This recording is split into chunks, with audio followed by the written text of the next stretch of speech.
Good afternoon to everybody. I'm glad to see you again, and I hope you will enjoy our afternoon session. Veronika Kusz from the Institute of Musicology in Budapest. You are a specialist in Dohnányi collections, not only in Hungarian culture, but also within the United States. And we are going to hear now title is He is in the eyes of most of us the greatest, Beethoven and the composer Dohnányi. Please, Veronika. Thank you very much. Dear colleagues, Beethoven Dohnányi, the world-famous Hungarian pianist, composer and conductor, was attacked on political grounds after the Second World War. By then, he had left Hungary. He left Hungary in late 1944, never to return to his home country, partly because, or mostly because of the political charges. His case went through all Hungary's investigative levels, justificatory committees, public prosecutor, government ministry, and so on. But finally, he was cleared from the charges in 1949. Varying accusations had been brought against him at each level in connection with his activity in leading musical administrative positions he had held between 1999 and 1944. Dohnányi's political affairs are still under intensive researches because, apart from their own historical significance, the political attacks had tragic effects on his post-war reception. So that's why it's a very important and interesting topic. His name actually vanished from the cultural awareness in his country until the 1990s. But this was not primarily due to the official political charges. For example, he was criticized for letting German music played at the Hungarian radio. But first, according to the present researches, German serious music on the radio program mostly meant Bach, Beethoven, and Brahms, even during the war years. Second, we don't know at this point if it was really his responsibility to accomplish and authorize the program. And finally, he had ultimately been freed from the charges.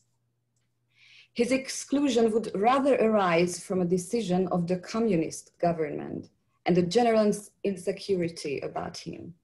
And this insecurity was mostly created by the press. The slanders of the press published between 1945 and 1949. So these slanders went far beyond the official charges. Here in the press, he was told to be Hitler's follower, a favorite musician of far right-wing politicians, someone who delivers people to the Gestapo, one who joined SS officers in hunting for Jews, and who had lectures in the United States with the aim of destroying Hungarian democracy. Not even his musical skills were spared. Journalists described him as a shabby musician, a pathetic composer, a poor, even ridiculous conductor, and moreover, a desperate enemy of Bartók and Kodály. In the extended press material, I have found only one aspect that always gained appreciation, only one thing that was always an exception, even among the ugliest statements, and it was Dohnányi's Beethoven playing, Dohnányi as a Beethoven interpreter. Excuse me for this extensive introduction, which may seem misplaced, but I felt that these remarks would give a closer idea of how his contemporaries saw Dohnányi's relationship to Beethoven, Dohnányi's connection to Beethoven, than if I had simply quoted this and that from the many, many enthusiastic reviews. Because there can be no doubt, Beethoven Dohnányi was one of the greatest interpreters of Beethoven in his time and also a key personality in the 20th century Beethoven reception in Hungary. Beethoven had been essential musical experience to him from childhood. He was sight reading his sonatas from the age of 7 or 8. And Beethoven's G major piano concerto had been the starting point of his international career as a pianist in Vienna and London with Hans Richter as conductor. 1 century ago, at the 150th Beethoven anniversary, he did something unprecedented in Hungarian music life. He played all the Beethoven piano sonatas, major piano works, and much of his chamber works with piano during a concert series. This concert cycle, of course, was kind of the high point of the concert season, which was still struggling after the First World War. But for the next anniversary in 1927, he even added much of the symphonic music to the works played 7 years before.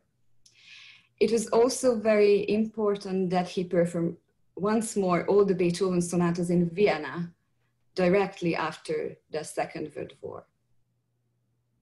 And as my colleague Ferenc János Szabó drew my attention to a further evidence, all the Beethoven recordings made in Hungary till the mid-1950s were played by Dohnányi or by his pupils.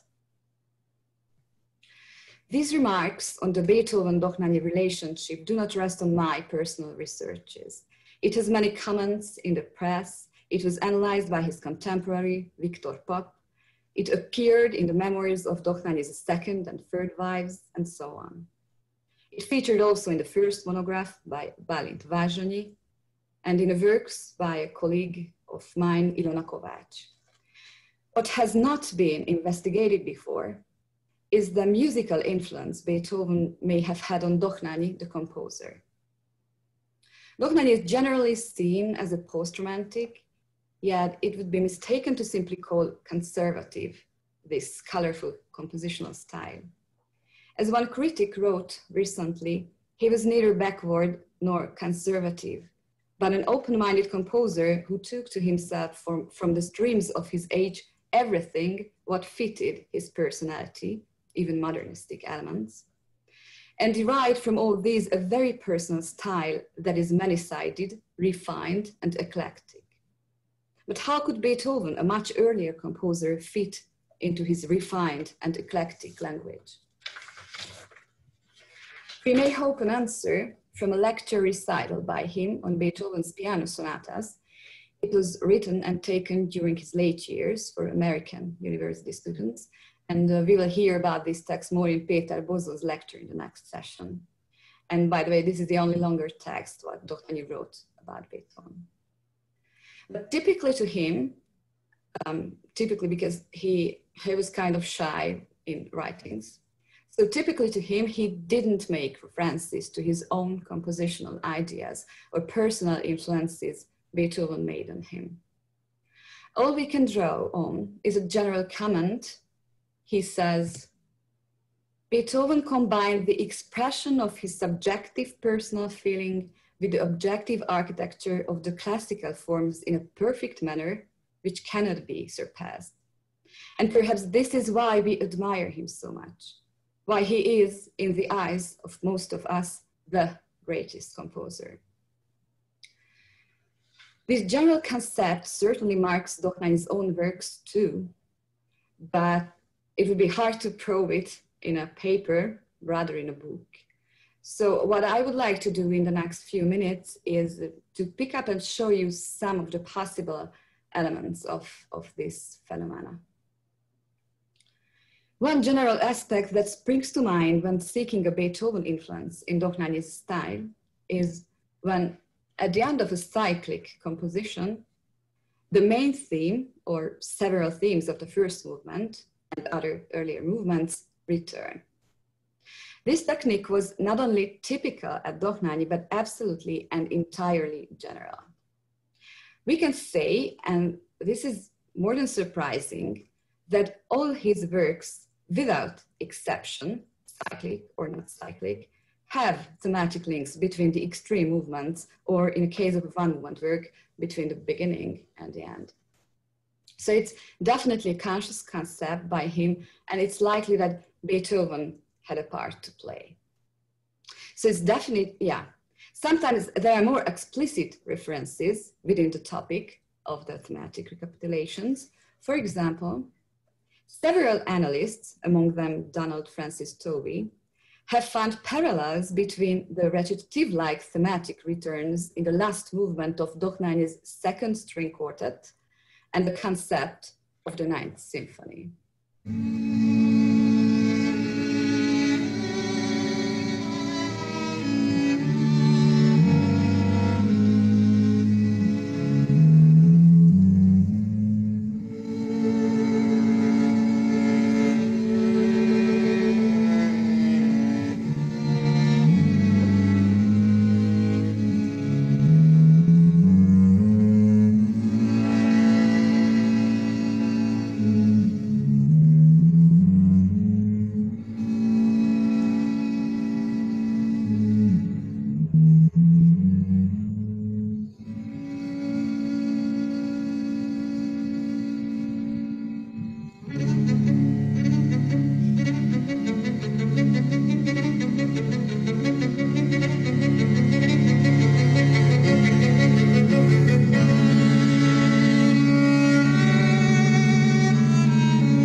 Dohnányi lived his entire life under the spell of Beethoven's piano sonatas. He never composed sonatas for his own instrument.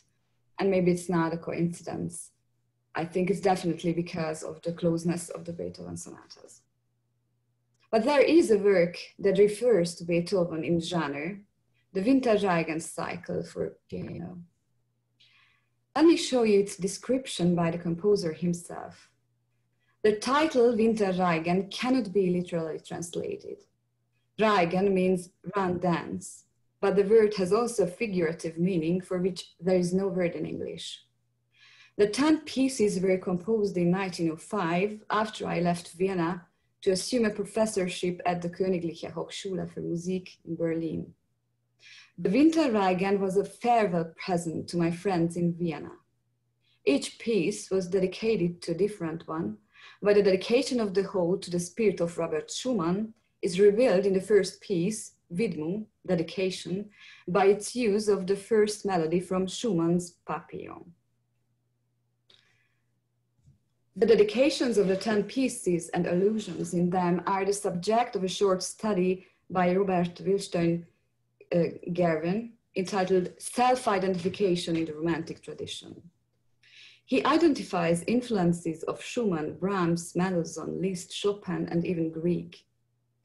As he writes about the subtitle of the work, without doubt, the term bagatelle recalls Beethoven, whose 3 sets for piano had served as models for all later composers of the genre.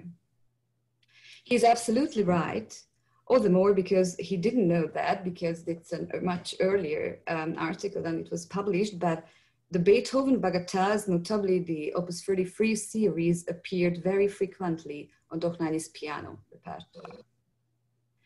But a further important remark can be made, because despite what he claims, there is a direct musical allusion to Beethoven too.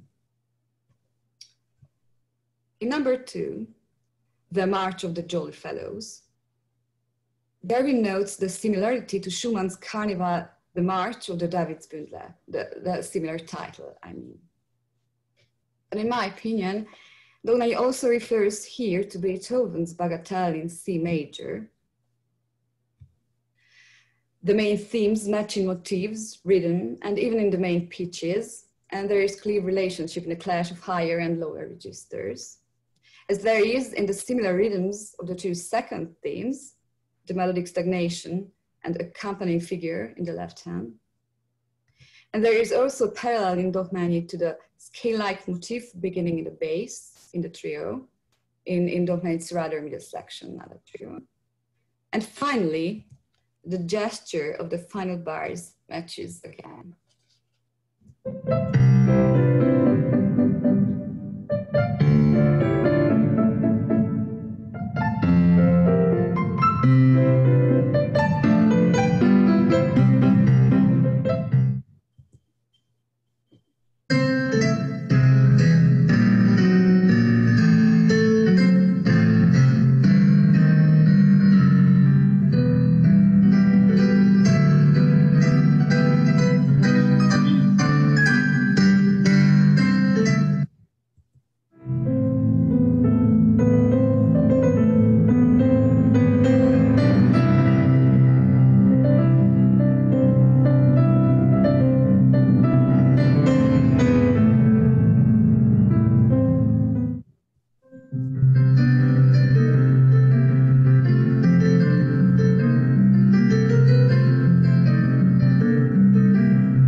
At least one other case in Dohnányi's piano works where a direct allusion to Beethoven can be found, namely to the Diabelli variations.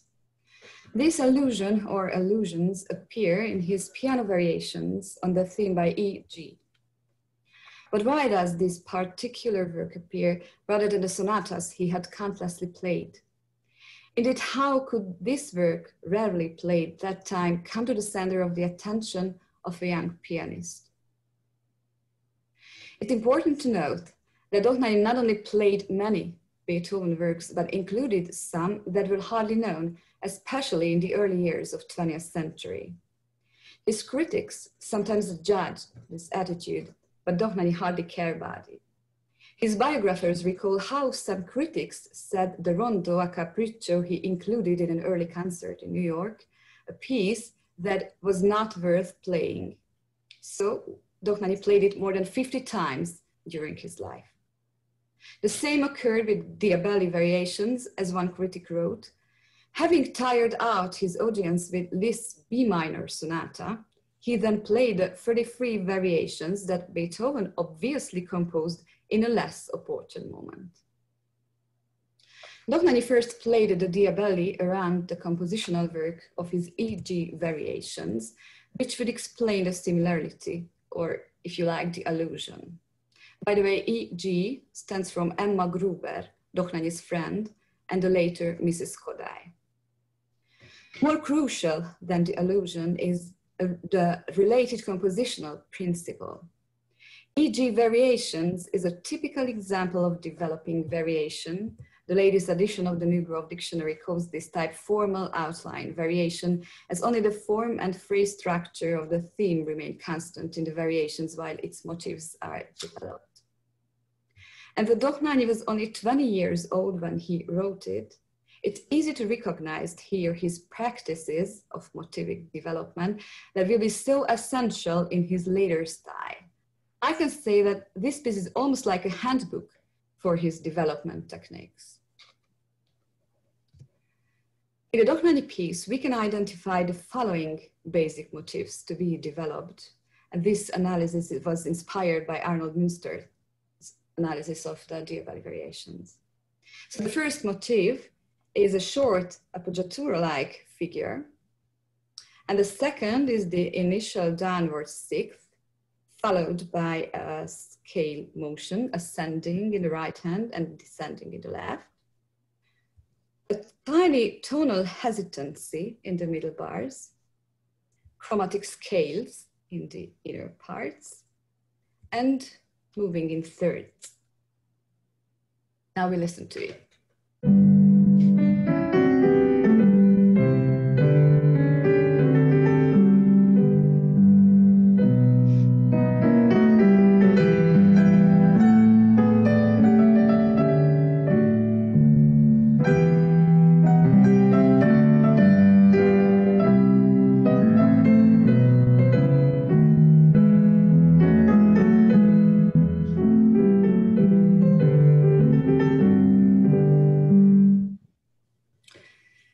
Of course, we don't have time to follow all of them through all the variations, though it's possible, absolutely, because I did it. But the general rule is that one motif can either dominate a variation or hide. And the other general rule is that during the series of the variations, they increasingly differ from the form heard in the theme, what we have just heard. And the difference is built up step by step. So from variation to variation. Let's look at a few examples. The short appoggiatura figure of the theme becomes the motivic basis of several variations. It transforms, for example, in the gestural material in variation 4 and 5, or into a more melodic figure as in variation 7. This latter one is also a consequence on the ascending, descending motion of the melody in the theme, similarly to variation 11. A more abstract variation motif is the slight hesitancy in the tonal course of the theme. I mean, as if the beginning of the second part of the theme couldn't decide where to modulate or not. And this hesitancy had serious results in the variations. In the first few variations, a confusing tonal shift appears at this point. And then in variation 5, the parallel place starts surprisingly from F major, for it jumps from D major to F major. And it's further developed in the 9th variation, where the dominant cadence suddenly falls to B flat major, which is even more farther than the F major. Variation 12 almost touches here the whole circle of fifth. And the culmination is variation 13, the last one, which as a total expansion of a tiny tonal hesitancy actually get across the whole circle of fifths.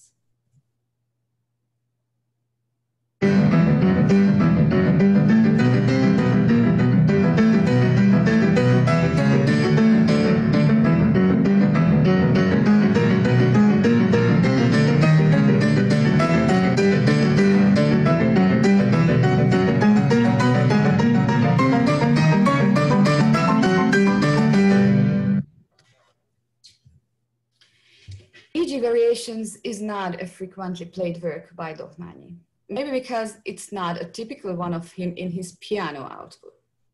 His piano works are usually more improvisatory, or at least looser in structure, probably intended for his own virtuoso performance. But as I mentioned before, motivic development is there everywhere else, not only in other variation series, but in development sections of sonata movements, and even in the building of thematic areas in any kinds of forms, in chamber music, vocal music, symphonic music.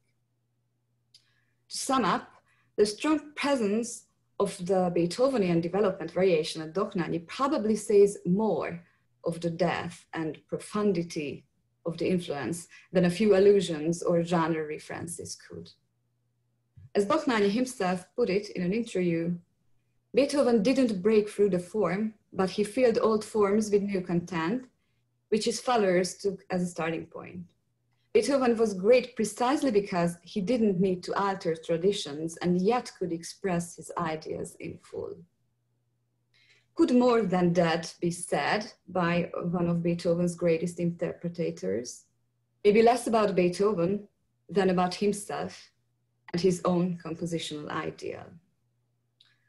Thank you very much for your attention, though I'm afraid even much more analysis and much better analysis couldn't tell more about Dohnányi's Beethoven as the next 30 seconds.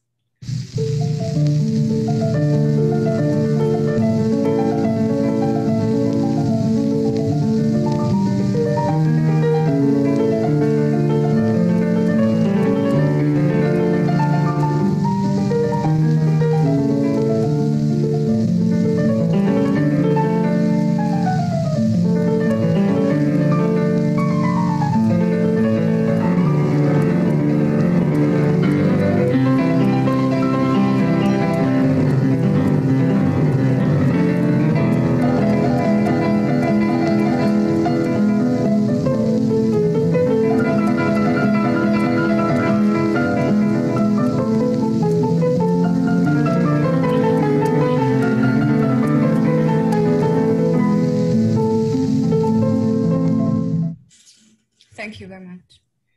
Thank you. It was a very interesting insight into Dohnányi's admiration of Beethoven through his works. And it was nice to hear how he performed Beethoven, because he really started very early to give concert tours. He was in Zagreb in 1900, he was 23 or 24 only, and he of course performed Beethoven as well. And afterwards, he was here either with Pfitzner Quartet or with some other ensembles, but also a soloist for a few times. So the audience was impressed with him, and later also with his compositions, because he later usually introduced at least one piece of his own. Please, do you have any questions, comments, admirations?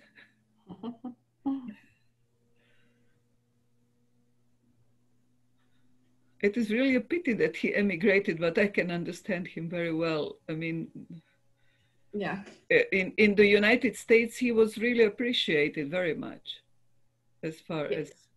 He was appreciated, and he spent a lot of time in the 1920s, and then he settled down in 1949. But in his immigration years, he lived in a peripheral area. Of course, yes. Yeah. But he was teaching there also, wasn't he? Yeah. Yes, at the Florida State University, yes. Which is in Tallahassee. But he had a lot of concert tours throughout the country. Yes. And actually, this last music example was a concert recording, because he doesn't have a lot of professional recordings, but in the American years, many concerts were recorded, not professional and not very good technically, but this is yes, a great of course. history. You can see that, you can hear it. Well, Yeah. the old sound, yes, of course. Yeah, and nowadays, do they remember him in the United States? You were analyzing his archive in Tallahassee. Yeah, his family lives there, and there in the Florida State University, there are some old people who were his students. Remember. Yeah, they remember him. Right. Okay. Well, thank you very much. If nobody has any comments or questions, thank you, and we will switch to our last presentation in this session. This is Laszlo. You are here. Thank you very much for appearing. Professor Laszlo Vikarius is the head of Budapest Bartók Archives and editor-in-chief of complete critical editions of Bartók. And he's also responsible for PhD students at the Franz Liszt Academy, aren't you? Yeah, I am. Still, okay. I am. And as an expert in Bartók, you will connect these two personalities. And your paper is entitled Bartók's Neoclassical Re-Evaluation of Beethoven with a big question mark. And it is an interesting topic to see how renowned personalities hear and listen to other great personalities. So please, Laszlo, you have the word. Thank you for this very kind introduction. I didn't want to comment on Veronika Kusz's very nice paper, because there are elements in my paper which reflect on some of her ideas, I think. So I didn't want to mention it too early.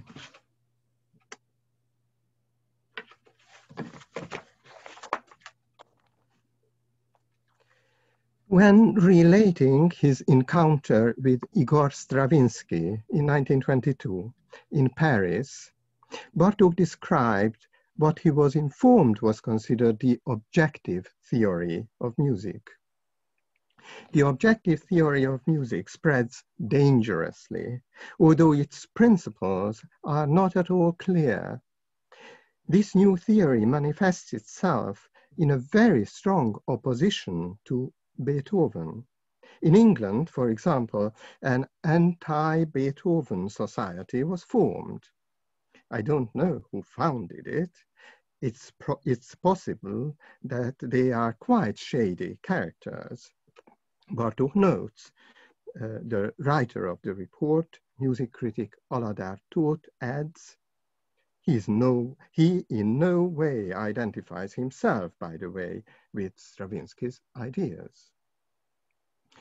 In 1920, just 2 years before the report, Beethoven quite naturally received an unparalleled celebration also in Budapest, and this is something you have heard about a few minutes ago. Bartók himself reported about the colossal, one might even say record-breaking performance by Dohnányi, who in a single season scheduled to perform all solo piano works, chamber works, including piano and the 5 piano concertos.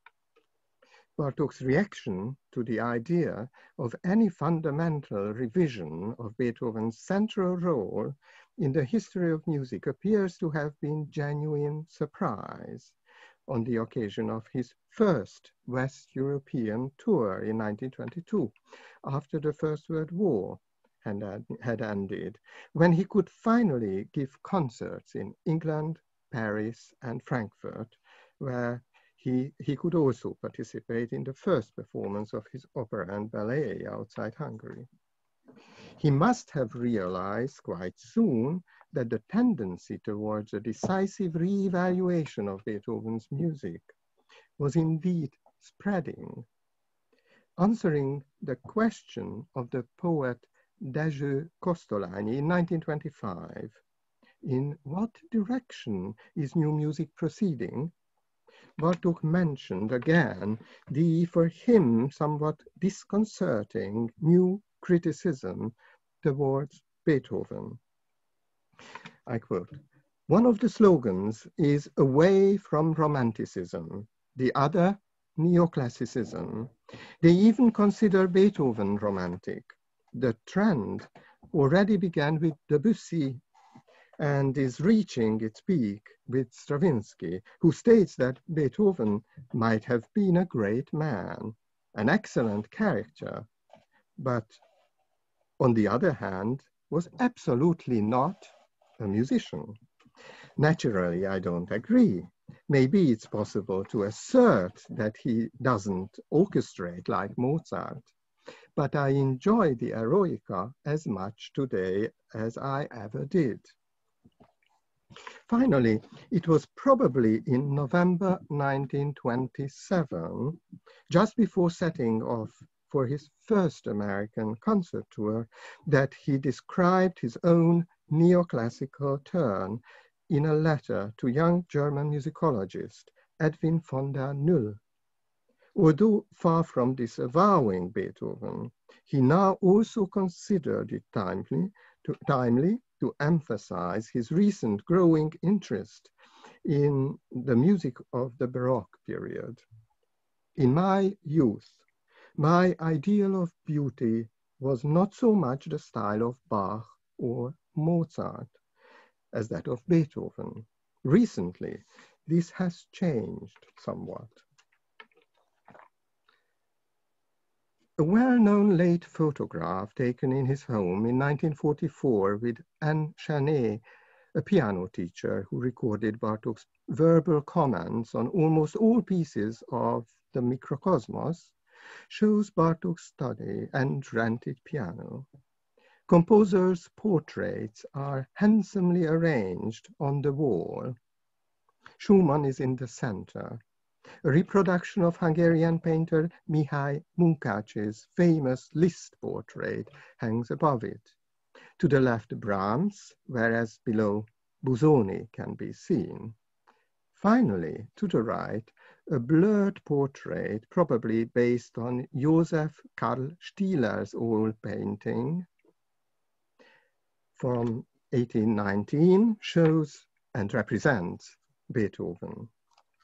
It is probably unnecessary to discuss at length what Beethoven could have meant for a young musician in late 19th century Hungary.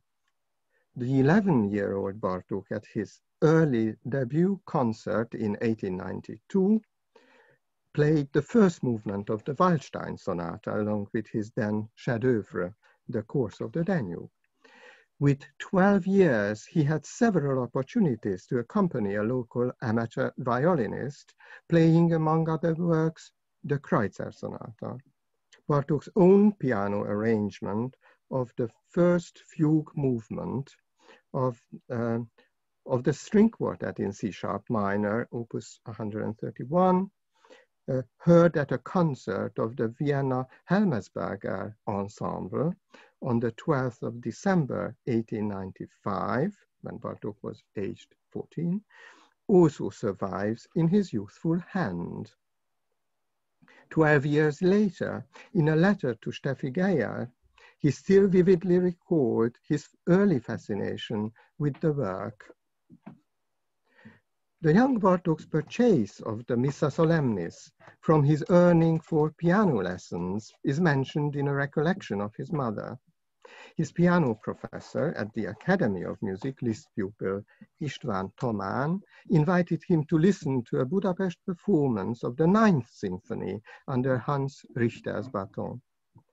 At the Academy of Music, Bartók studied not only solo piano works, but also piano concertos.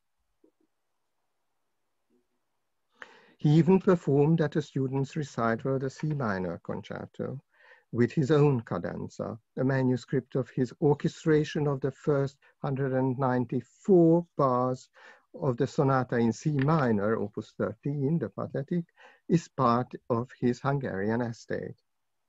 In late 1900, he also compiled a very detailed chronological list of important musical works that every good artist should know, from Palestrina to Goldmark.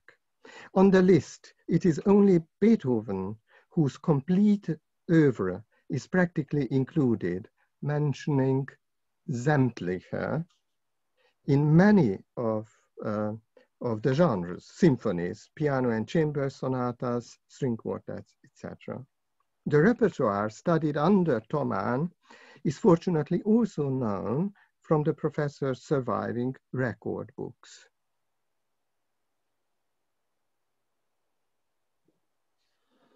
On the 4th of November, 1903, Bartók had his debut concert in Vienna, performing the solo part of the piano concerto in E-flat major. His career itself as concert pianist gradually became less central as his folk song collecting and composition developed. His typical concert programs show an interesting change over the years. The virtuoso is more and more replaced by the composer pianist. By 1911, after the foundation of the short-lived New Hungarian Music Society, Bartók performed early music and contemporary music. Interestingly, however, Beethoven's Regini variations were still included in the first concert of the Society. In his later career, he still performed solo piano works, most frequently several sonatas and the 32 variations in C minor and the 6 variations, opus 34, of which a fragmentary recording survives. He also accompanied Emanuel Feuerbach, Pablo Casals, Piatigorsky, Jelly Arányi, Henri Marteau, Zoltán Székely, József Szigeti, André Gertler, and Ede Zaturecki in the cello and violin sonatas. A famous performance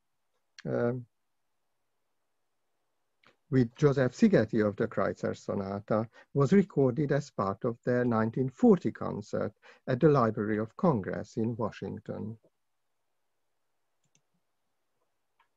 From the first movement, the second part of the exposition.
Whereas no recording of his Beethoven piano sonata performances survive, his performing art has been described by contemporaries, students, and critics, including Lajos Hernádi. I quote him. The intensity deepened even more, this is a concert criticism, in Beethoven's wonderful sonata in E-flat major, opus 31, number 3. The first movement came to life under Bartók's fingers, as fresh as awakening spring itself. I hope the reader will not think that he is being faced with the raptures of a former pupil. At the beginning of the first movement in bar 11, the B ornament, for all its shortness, was played espressivo, and with this added significance, it lent an as yet unheard shade to the color of the Rameau 5/6 chord. An appointed professor at the Budapest Academy of Music from 1907, Bartók did not only teach regularly Beethoven's music, but also published 25 sonatas with performing markings between 1909 and 1912. That Beethoven was a role model for the early Bartók needs little confirmation in documents.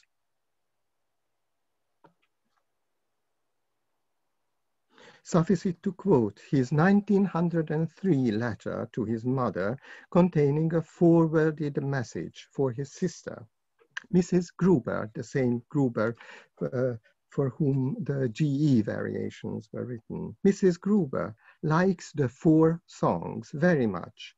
Tell Böschke, Elsa Bartók, that she should hold them in great esteem because they were composed by, in quotation marks, the future Hungarian Beethoven.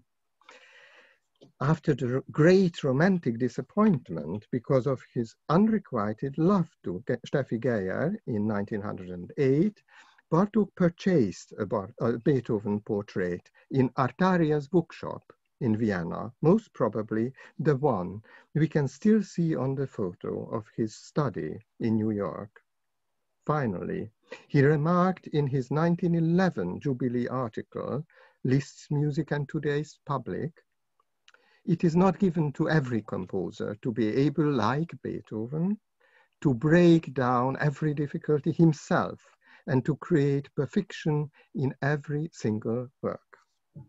Thus, it must have been somewhat embarrassing for him to realize the ever stronger tendency against the Beethovenian ideal in statements by some of the most important representatives of contemporary music, most loudly Stravinsky, in the early 1920s. While Bartók did emphasize increasingly often his interest in and inspiration from other old masters, especially Mozart, Bach, and other Baroque composers, he kept emphasizing Beethoven's continuing significance and relevance. Most representative among Bartók's statements is his remark to French writer on music Serge Moreau in 1939. Debussy has greatly contributed to the universal development of music by resuscitating the feeling for harmony and harmonic potential in every musician of the world. This accomplishment is just as significant as that of Beethoven's, who in his works revealed the inner sense of the forms carrying the principle of development, or that of Bach's, who showed the significance of counterpoint beyond itself. Now the question I keep asking myself is the following. Is it possible to form a synthesis out of the art of these 3 giants of composers, a living synthesis which would reflect our age? Beethoven is here praised for the development of form, or rather developmental form, since it is called la forme progressive in the original French, published in Moreau's later book on Bartók. An important reflection of Bartók's aesthetic, that by György Ligeti also emphasized the unique Beethovenian tradition, pointing exactly to the same phenomenon in Ligeti's 1990 interview with Tunde Sita. I quote Ligeti. "I tell you what I deviated from once and for all," meaning in Bartók's art. "I do not follow the Beethovenian Lisztian technique of elaboration or development. I could mention the introduction of the sonata for two pianos as an example. The way Bartók prepared the appearance of the main subject shows a Beethovenian Viennese classic way of thinking. In this regard, Bartók is more traditional than Stravinsky, who employs a collage technique as if cut by scissors." We listen to the slow introduction, but not from the very beginning, just the preparation of the main entry of the main theme, but we start a bit earlier than the score.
Bartók's new neoclassicism of the later 1920s and 1930s, his classical period in László Sonfai's words, or his lonely retour à Bach in Tibor Taján's insightful formulation, manifested itself in a number of different ways.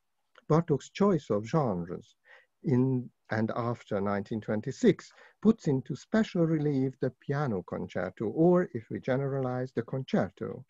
This becomes especially conspicuous and meaningful as a neoclassical approach to the genre as soon as we compare his newly favored style and form in contrast to earlier essays in the same or similar genres.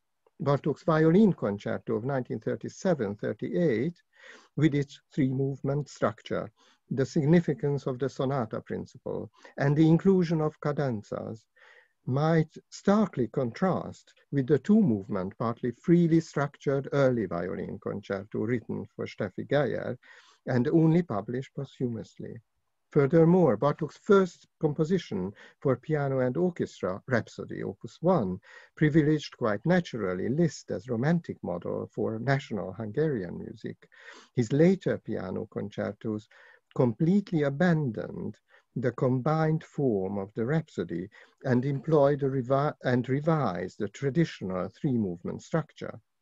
Bartók also very consciously avoided the symphony after his youthful first reaction to Richard Strauss's style in his symphony in E-flat major. His first completed work then turned to the symphonic poem, à la Strauss, only to abandon it too for good. From then on, his orchestral music favored first the suite and then different looser structures reacting to contemporary tendencies in Debussy's Impressionism and Schoenberg's Expressionism. The late music for strings, percussion, and celesta, and even more so the five-movement concerto for orchestra, however, show significant symphonic characteristics once again. There is, of course, one genre whose significance is paramount to Bartók's career almost from beginning to end, the string quartet. As early as 1921, Egon Veles considered Bartók's first two string quartets representatives of a direct continuation of Beethoven's work in the same genre, especially the late Beethoven. References to Beethoven in reviews of Bartók's later string quartets are numerous. It is more surprising, perhaps, that already in Bartók's lifetime, his complete string quartets were programmed along with a complete cycle of Beethoven's. Bartók's unmistakable reference to the Heiliger Dankgesang from the string quartet in A minor is considered a profound and final testimony of Bartók's reverence for Beethoven, since it is conspicuous that Bartók chose to integrate even more pronounced Beethovenian elements of form and style in his neoclassical period than before.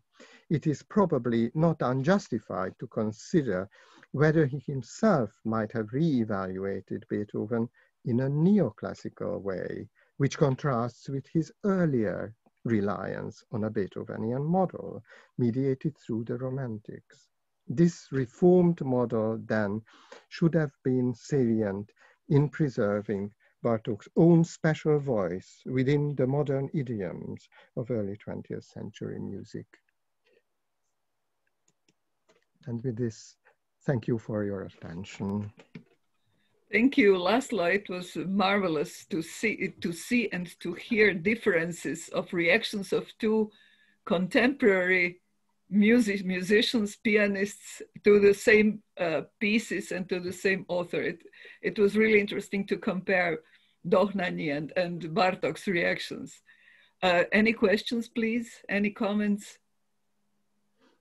If I may add something here as a comment on yes. Veronika Kusz's paper, indeed, certainly what she pointed out in Dohnányi's second string quartet, the recapitulation of the different movements, certainly that was a basic Beethovenian idea, and Bartók himself used that also in the dance suite.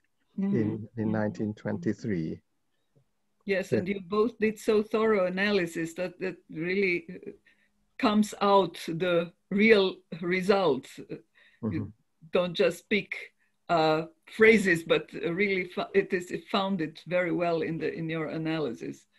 So, and thank you for the fine recordings we could hear in both papers actually.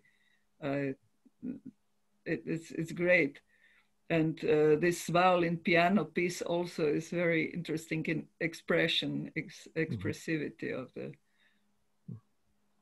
Well, actually, Dohnányi and Bartók had a similar destiny. They both died in the States, and both died in New York. Yes, actually. He died in New York. Yes, both. Yes. So. Well, emigrants, both. Do you have any questions? No, I don't see anybody winking. Well, Laszlo, thank you very much again. Then we will say goodbye now for, I don't know how, we will switch very soon in 5 minutes to our piano recital, don't we? Lily, what do you say? Yes, and thank you for the exciting papers. And we are working on the next session. So before the last section, please join us to the mini recital, which on which József Balog will play on Béla Bartók's piano in the Budapest Institute for Musicology Research Center for the Humanities Bartók Hall. And please join us for Ludwig van Beethoven's The Tempest Piano Sonata. And so it will follow. Thank you. Yes, well, we have still 5 more minutes, so he can do it peacefully. Just he should sit down and quiet and concentrate. Yes, of course. It's no haste. Thank you for this section. Thank you. Thank you.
Good afternoon.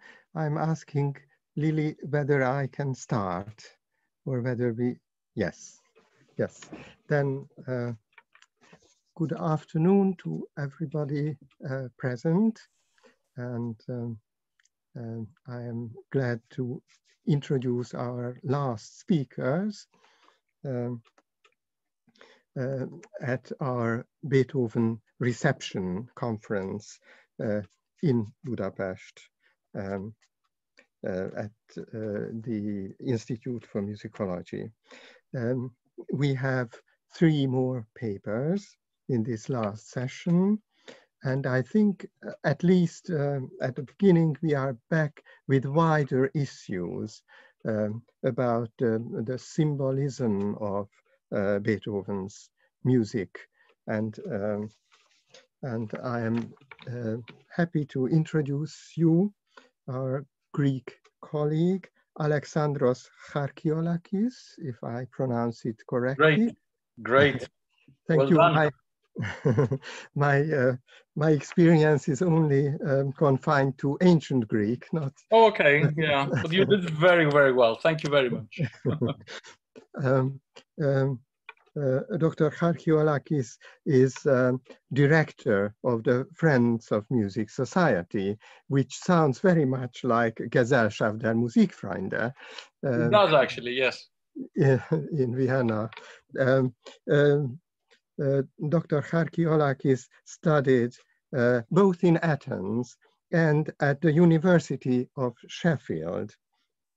And he was linked to different libraries during his career in Athens, but not only, also, I read it with great interest, also with Istanbul's, the library at the Technical University. He was head librarian there, but he's now back in Athens. And let me just mention one of his publications, which I find interesting, especially for us, knowing that salon music is a very interesting and challenging topic, because it needs a lot of archival work and personal documents, study of personal documents. He co-authored a book on music in Greek salons of the 19th century. So, and he's currently working on a book on an operetta by Spiridon Samasas operetta, the Princess of Sazan.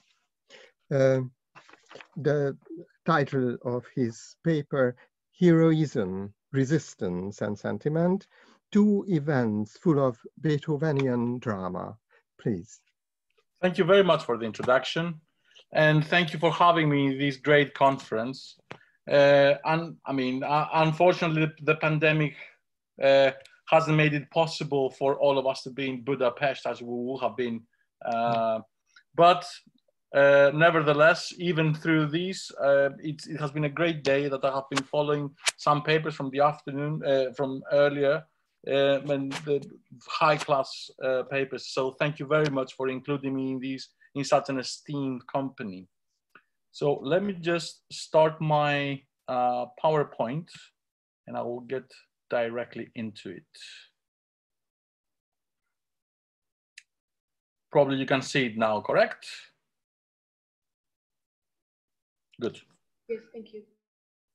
So, the Beethovenian universe, as it has been reconstructed through years and decades of narration and interpretation, has been described, among others, as a cosmos full of despair, cries for liberty, heroism, and other characteristics that depict Beethoven as a titan and his music as a titanic deed. Romain Rolland writes in the foreword of his book, and I quote, "I do not give the name hero to those who have triumphed by infinite thought or by sheer physical strength, but only to those made by goodness of heart. Beethoven wrote, "I recognize no sign of superiority in mankind other than goodness." Where the character is not great, there is no great man. There is not even a great artist, nor a great man of action. There are only idols unearthed for the cheap and short-lived applause of the multitude. Time will efface them altogether. Outward success matters little. The only thing is to be great, not to appear so. The lives of the great heroes were lives of one-log martyrdom, a tragic destiny, wild to their souls to be forged on the anvil of physical and moral grief, of misery and ill health. They were made great though their misfortune. Because these mighty souls complained little of their unhappiness, the best of humanity is with them. Let us gather courage from them, for torrents of quiet strength and inspiring goodness issued from their great hearts. Without even consulting their works or hearing their voices, we read in their eyes the secret of their lives, that it is good to have been in trouble, for thence the character acquires even more greatness, happiness, and fruition. End of quote. Nevertheless, research that has been conducted mainly during the second half of the 20th century gives an earthlier description of him and his music without diminishing his musical achievements. In any case, the equilibrium needs to find its balance somewhere in the middle. In a recent book on Beethoven, Daniel Chuan makes the following remark that seems to sum up quite effectively what Beethoven and his place in history, and I quote, "Beethoven is music's freedom fighter. In the aesthetic realm, he stands for musical autonomy. He's the man who freed music. In the political realm, he stands for the idea of liberty. He's the composer of freedom. By combining both the aesthetic and the political dimensions of freedom as the form and content of his music, Beethoven glistens as the beacon of liberty in the history of Western music. Exactly what this freedom means, however, is less illuminating. The uncertainty is particularly acute when it comes to the political perception of Beethoven's music, with opposing ideologies adopting the composer as their mouthpiece." End of quote. Beethoven's music has created an impact on the Athenian public on more than one occasion. Although our focus will be on Fidelio and Symphony No. 3, one cannot fail to pinpoint the total and irreversible triumph of the first ever performance of Beethoven's Symphony No. 9 in 4 consecutive concerts from July the 3rd to July the 6th, 1942, with the Athens Conservatory Symphony Orchestra, soon to become the State Orchestra of Athens. Mikis Theodorakis, on the occasion of the performance of his own work, Apocalypse, Ode to Beethoven, wrote, and I quote, "The year 1942 has been a landmark for me. Firstly, this was the year that I listened to symphonic music, Beethoven's Ninth. Secondly, I started developing my theory on universal harmony, which was meant to be my guide throughout my life. And thirdly, I embarked on the composition of my first choral symphonic work with the initial title Symphony No. 1, which I changed later to Apocalypse. In the art sector, I initiated with an ambitious and difficult project, the composition of my first symphonic work with Ode to Joy being my sole experience, trying to reciprocate with unbelievable courage and self-confidence my own Ode to Beethoven." End of quote. Nevertheless, it was another performance that had an even greater impact during the years of occupation by the Axis powers. It was August 14th, 1944, that the premiere of Fidelio was given by the then newly established Greek National Opera at the Herodos Atticus Theatre of Athens. Among those featured in the operatic cast was Maria Callas, who was still using her real name, Maria Kalogeropoulou. The work was performed 14 times in total, from August 14th to September 10th, about a month before the withdrawal of the Nazis from Athens. And Kalogeropoulos starred in 11 of them, all sung in Greek. The Athenian audiences and public saw this as an opportunity to express their inner feelings about their oppressors. The idea that a work which reflected a sparkle of freedom was about to be staged in the open theater of Herodos Atticus seemed the perfect occasion. Most, if not all, of the performances were sold out, and public reaction resembled more a resistance movement than an enthusiastic, musically oriented audience. One of the spectators wrote, and I quote, "The sight of chained people that were coming out of the yard in silence, in rows of twos and threes, passing by the jail's gate, under the sounds of the submissive and solemn orchestral prelude, filled the audience with awe, and a whisper spread through. And when the last chorus concluded, thunderous applause broke out." End of quote. It was the moment that the occupied capital had been waiting for a long time, a work through which the people were able to express their suppressed feelings towards their tyrants, using as a vehicle a work that derived from their own cultural universe. Fidelio is a masterpiece where many humanist values are being praised. Among those, freedom occupies a large part of the plot and is present all through the work, up until the last chords. Of course, a major role had to do with the news that was coming from the rest of Europe, where the Axis powers were defeated rapidly, and the audiences knew about it, feeling overwhelmed by the approaching liberation of the country. Fidelio was meant to be the last major production of the National Opera operating under the supervision of the Germans. Although the work was banned in several other occupied cities, this was not the case for Athens. The Artistic Advisory Board proposed Beethoven's only opera to be enacted in Athens, and surprisingly enough, the censors allowed it. The performance itself carries its own merit, away from its transformative significance. Most critics praise the cast and orchestra for their performance. Fidelio in Athens can be understood as one of the first, probably along with Manolis Kalomiris' Protomastoras, the Master Builder, a few months before, important successes of Maria Callas in a role that she will not really embrace in the years to come, and in a genre that she will scarcely touch upon later in her performing career. Composer and music critic Alexandra Lalaouni wrote, and I quote, "Kalogeropoulou, who performed the Leonore role, gracefully supplied all her rich theatrical talent, her beautiful voice, her musical insights, and really moved everyone. Of course, she has a lot to correct and learn with her voice, but taking into account her young age and her lack of experience, we cannot but salute and praise the first ever Greek Leonore."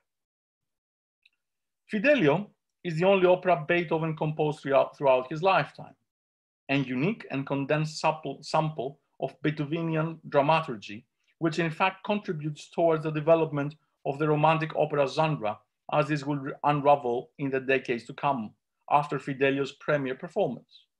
His music, with its thick and meaningful nature, in this case needs to be placed within the boundaries of the melodrama.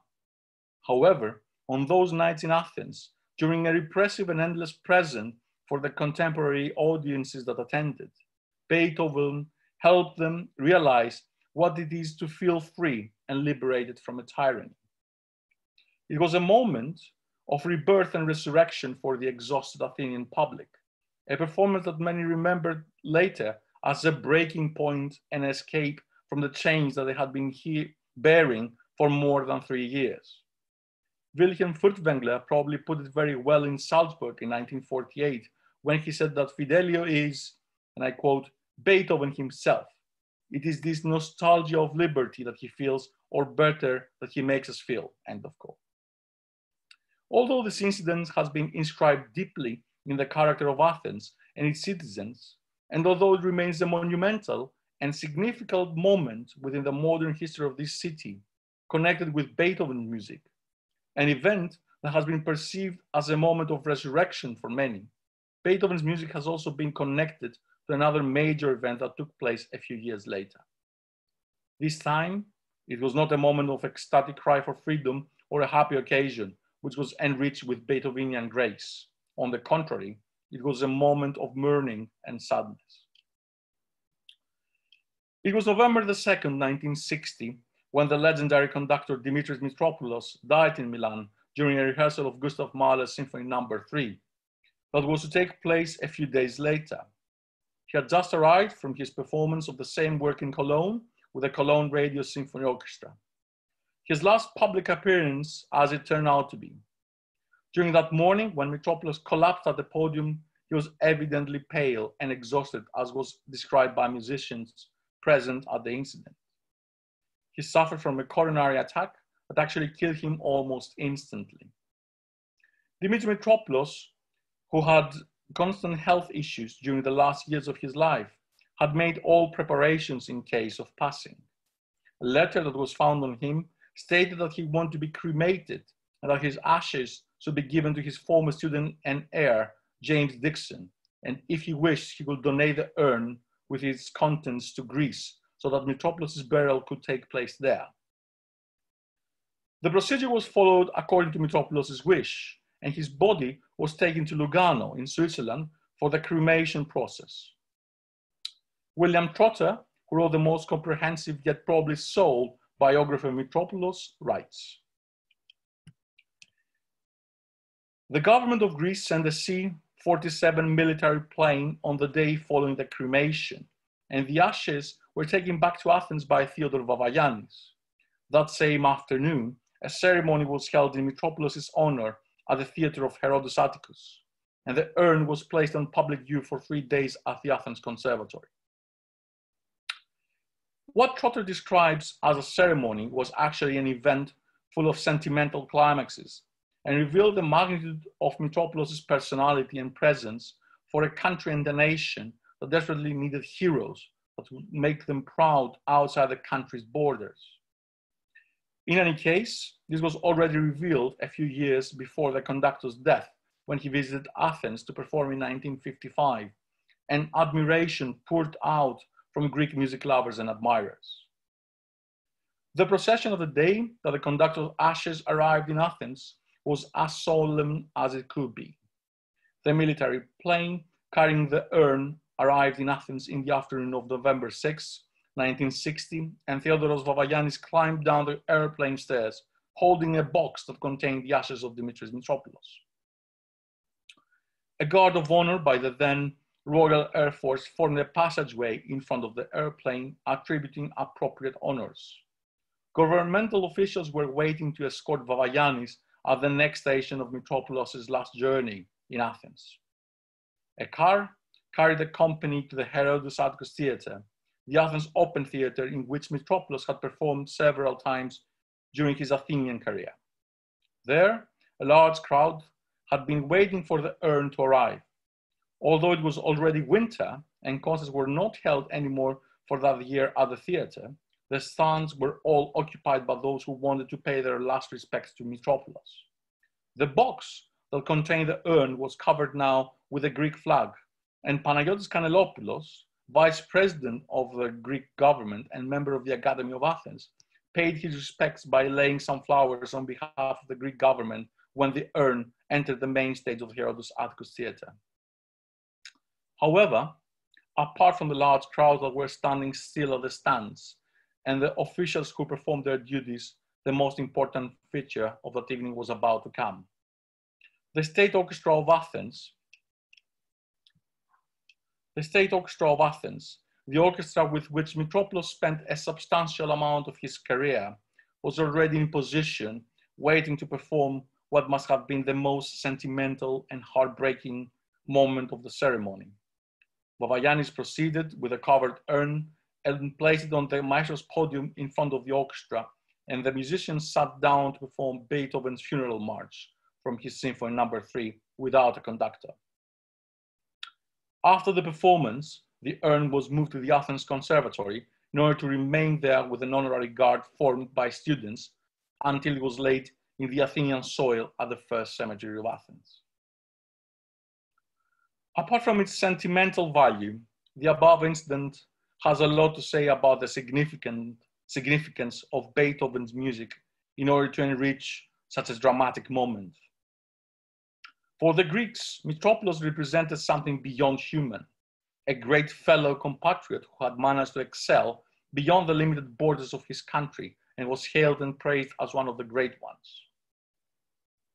It is an interesting coincidence that both events that have been presented here involve two of the most renowned artists that Greece had offered to the world. Certainly, Callas, at the time of the Fidelio performance, was not the opera singer that she came to be later in life. However, examining these two incidents with the luxury that history provides, one should not fail to mark the coincidence. Beethoven's music, and in particular the two works that have been connected with the above incidents, seem to require some further investigation as works of art that carry certain and determined messages. It would have been the same if the Greek National Opera performed the Miss Solemnis, for instance. The National Opera performed other grand choral works apart from opera, even if the Greeks knew that the German forces were continuously failing and retreating throughout Europe. What would have been the impact if the State Orchestra of Athens performed a movement from a symphony of one of Mitropoulos' most beloved composers, such as Mahler, for instance, from his Symphony No. 2? Obviously, questions such as these belong mostly in the realm of metaphysics and alternative history scenarios. However, one probably should consider them merely because they could produce interesting outcomes for the works that actually did get performed.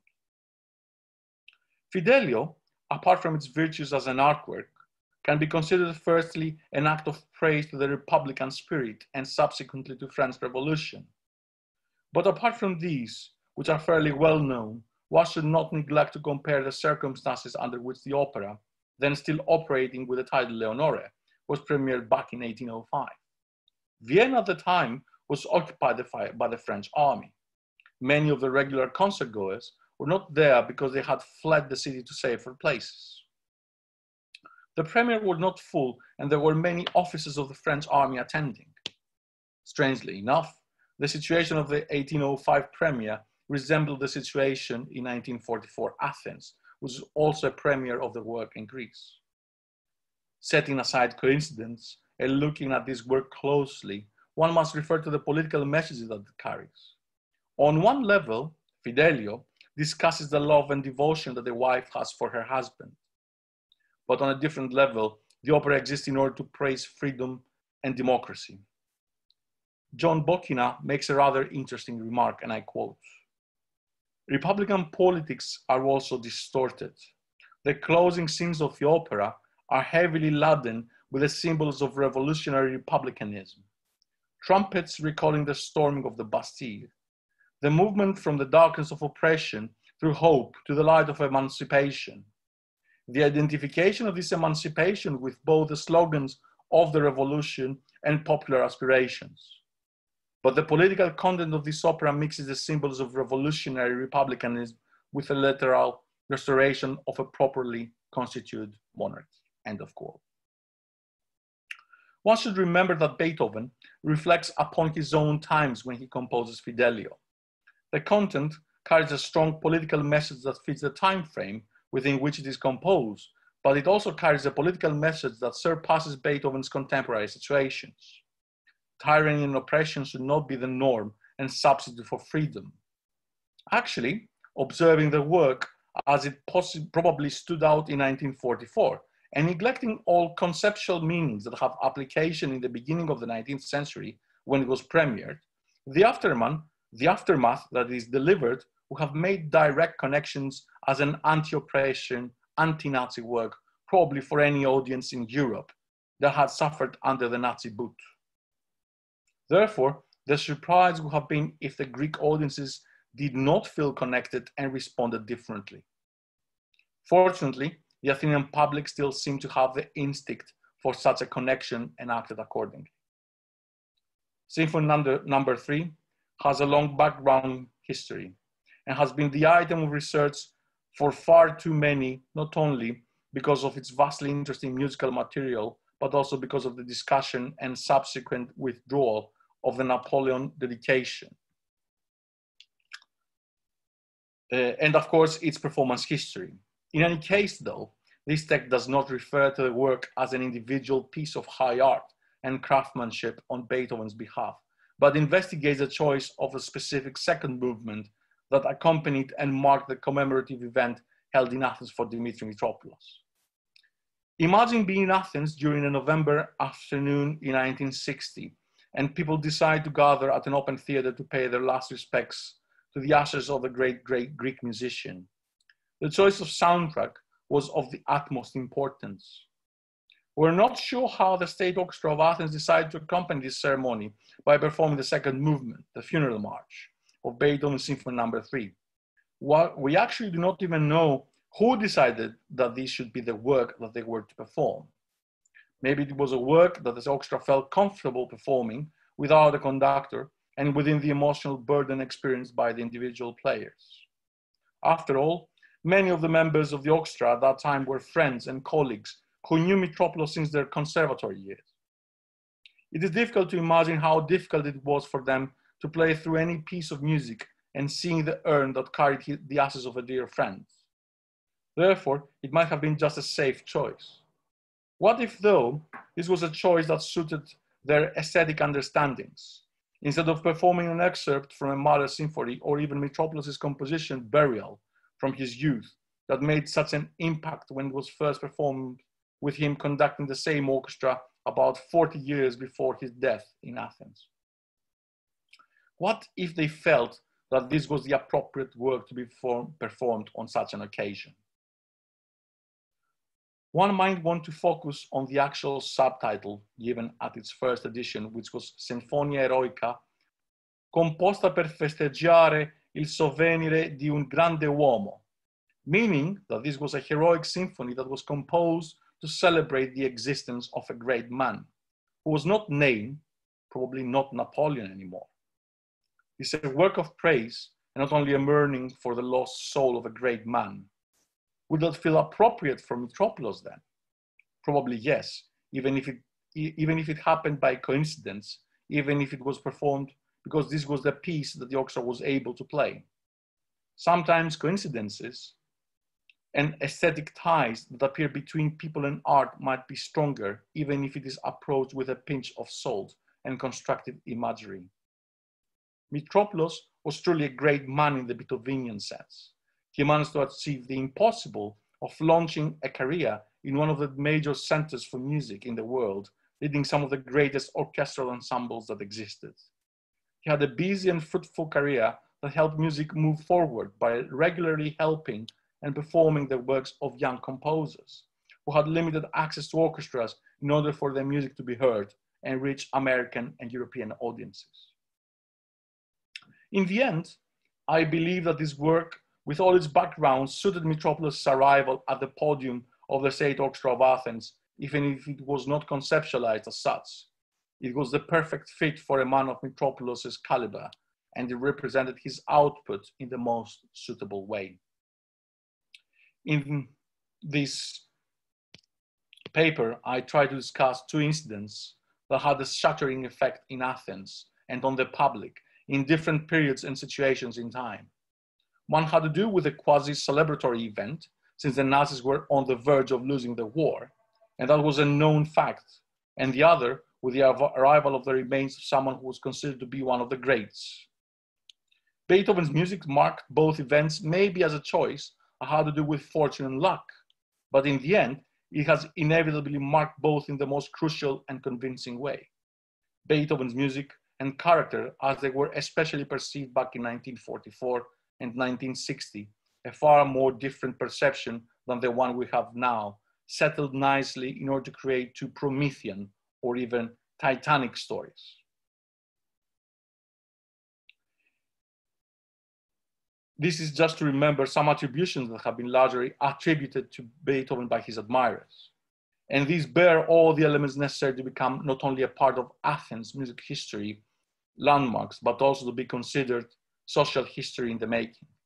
Both were staged at the same scene, the Herodes Atticus Theatre, and both were observed by crowds of music lovers who flocked to witness something extraordinary. Thank you very much.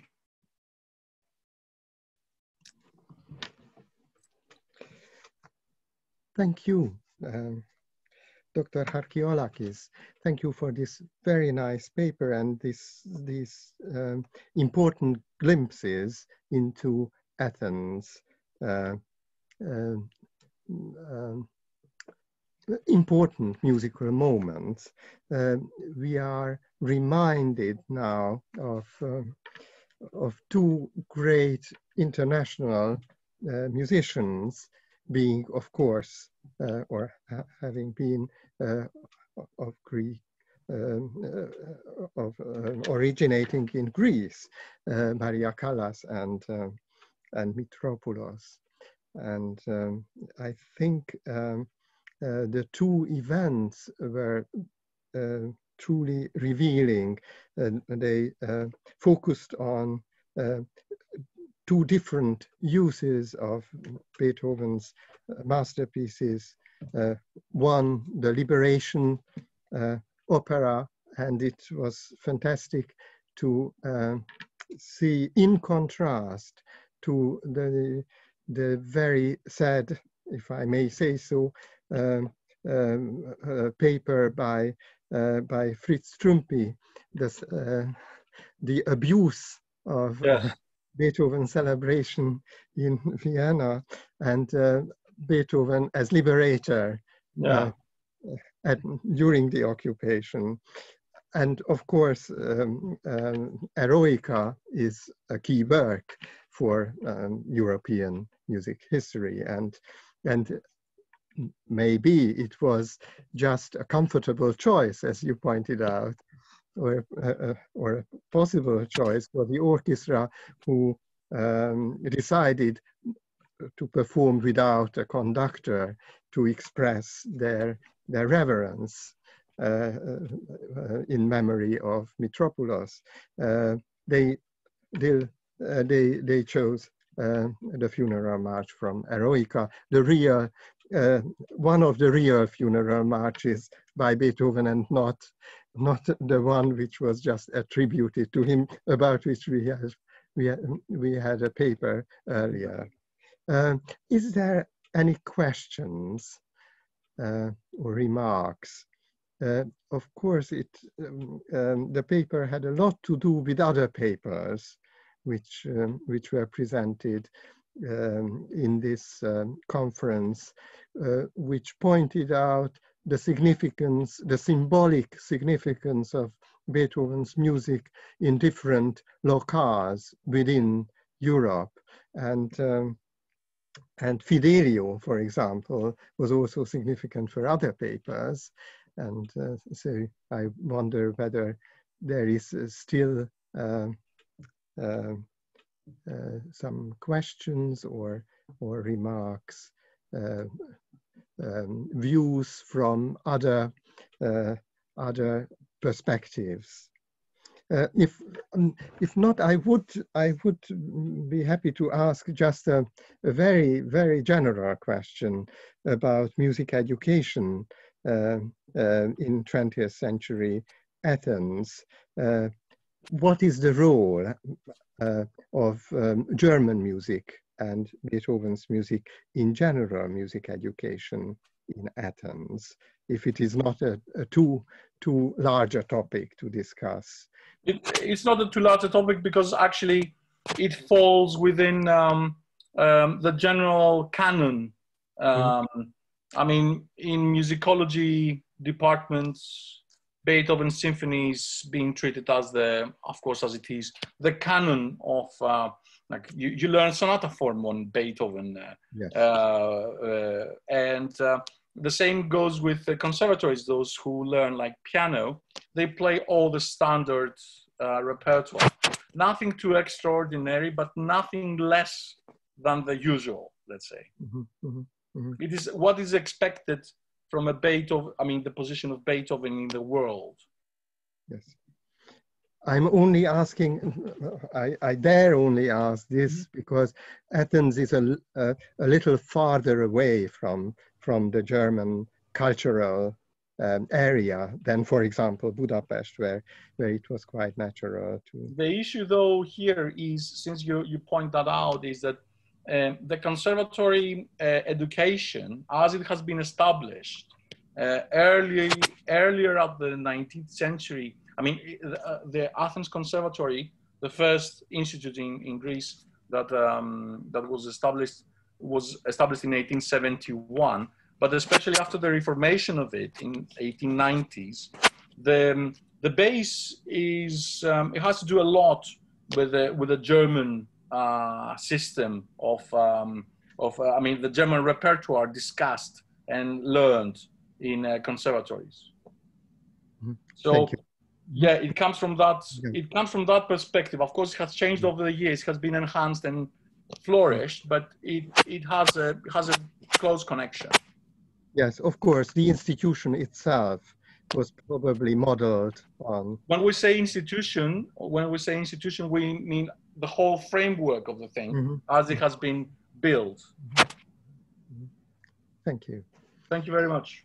Well, if there is no further remarks, then I would suggest that we continue with our next speaker, and I thank you again for your paper. And now I announce Juliana Papazova from Skopje. She is at the Cyril and Method University in Skopje, but she studied in Sofia, and she is regular contributor to international conferences and international journals. The title of her paper, The Memory About Skopje and Beethoven's Ninth Symphony. Please. Thank you very much. I recently started to use Zoom, so I'm going only to read my paper. I need time to, become friend with Zoom and to prepare some presentation. So the main objective of my analysis is Beethoven musical heritage in the local urban environment of Skopje, considering the relationship between music and memory about the city. For that purpose, I use the interdisciplinary analytical approach to musicology, urban and memory studies.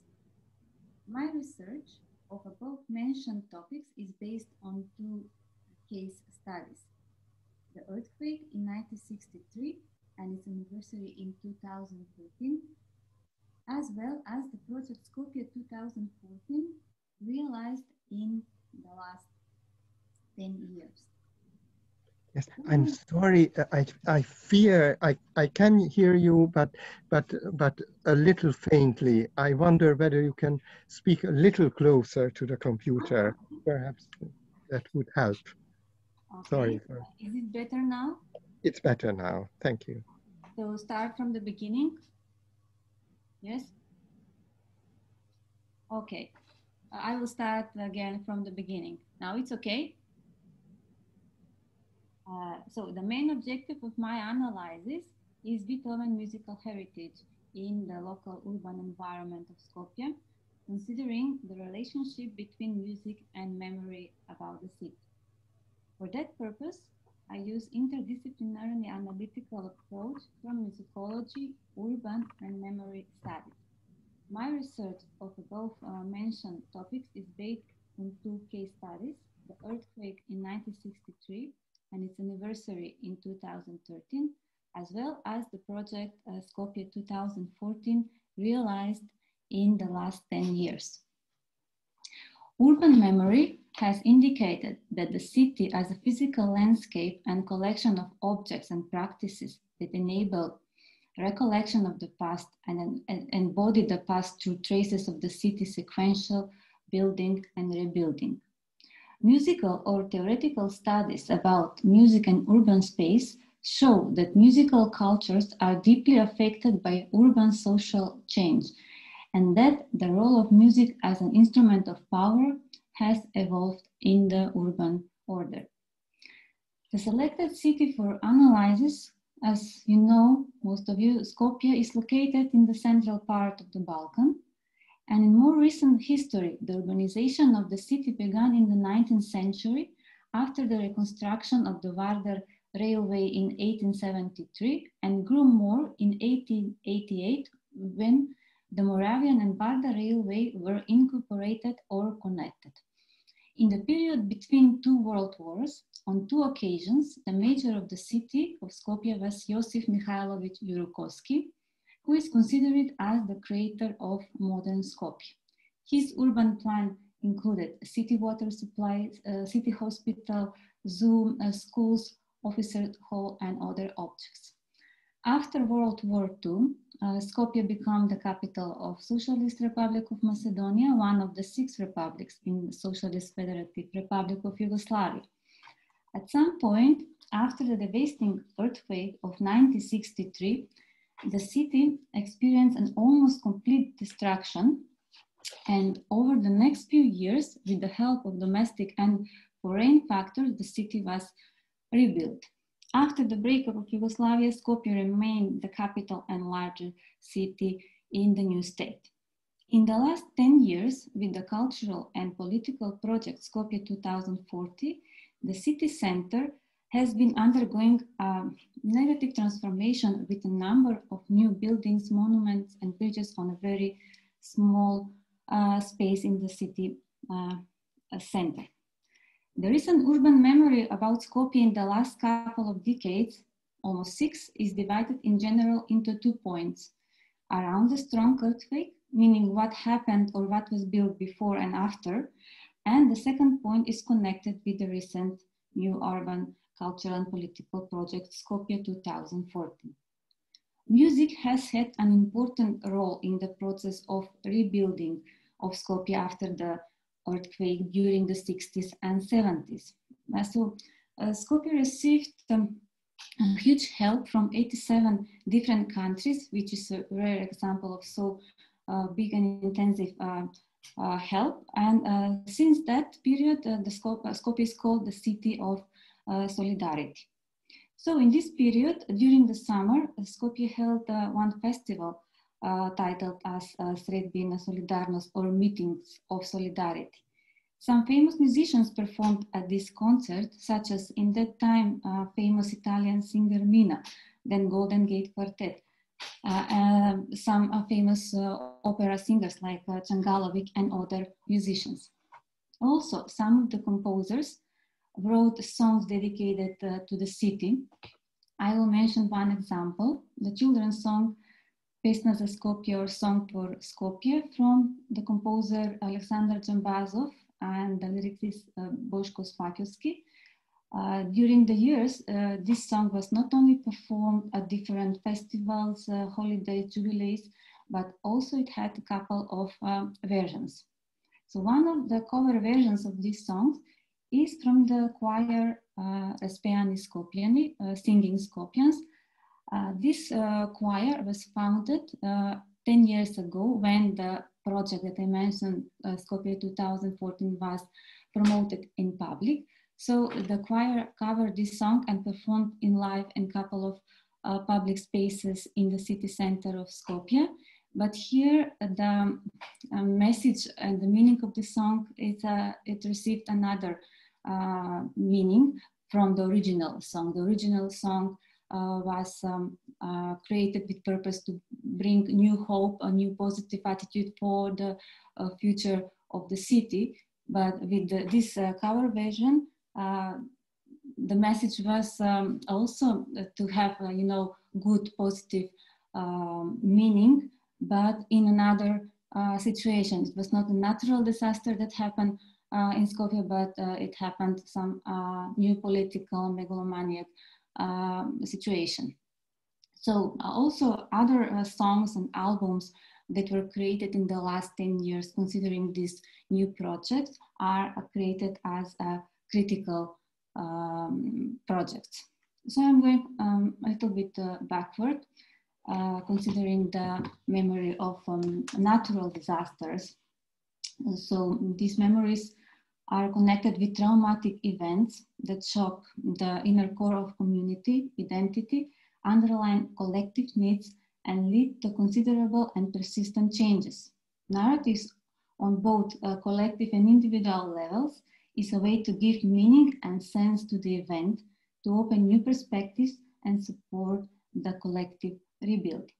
Considering this topic of research, after the strong earthquake in Skopje, construction of collective memory has dominant in the process of recovering and in the process of a new phase for living in the city.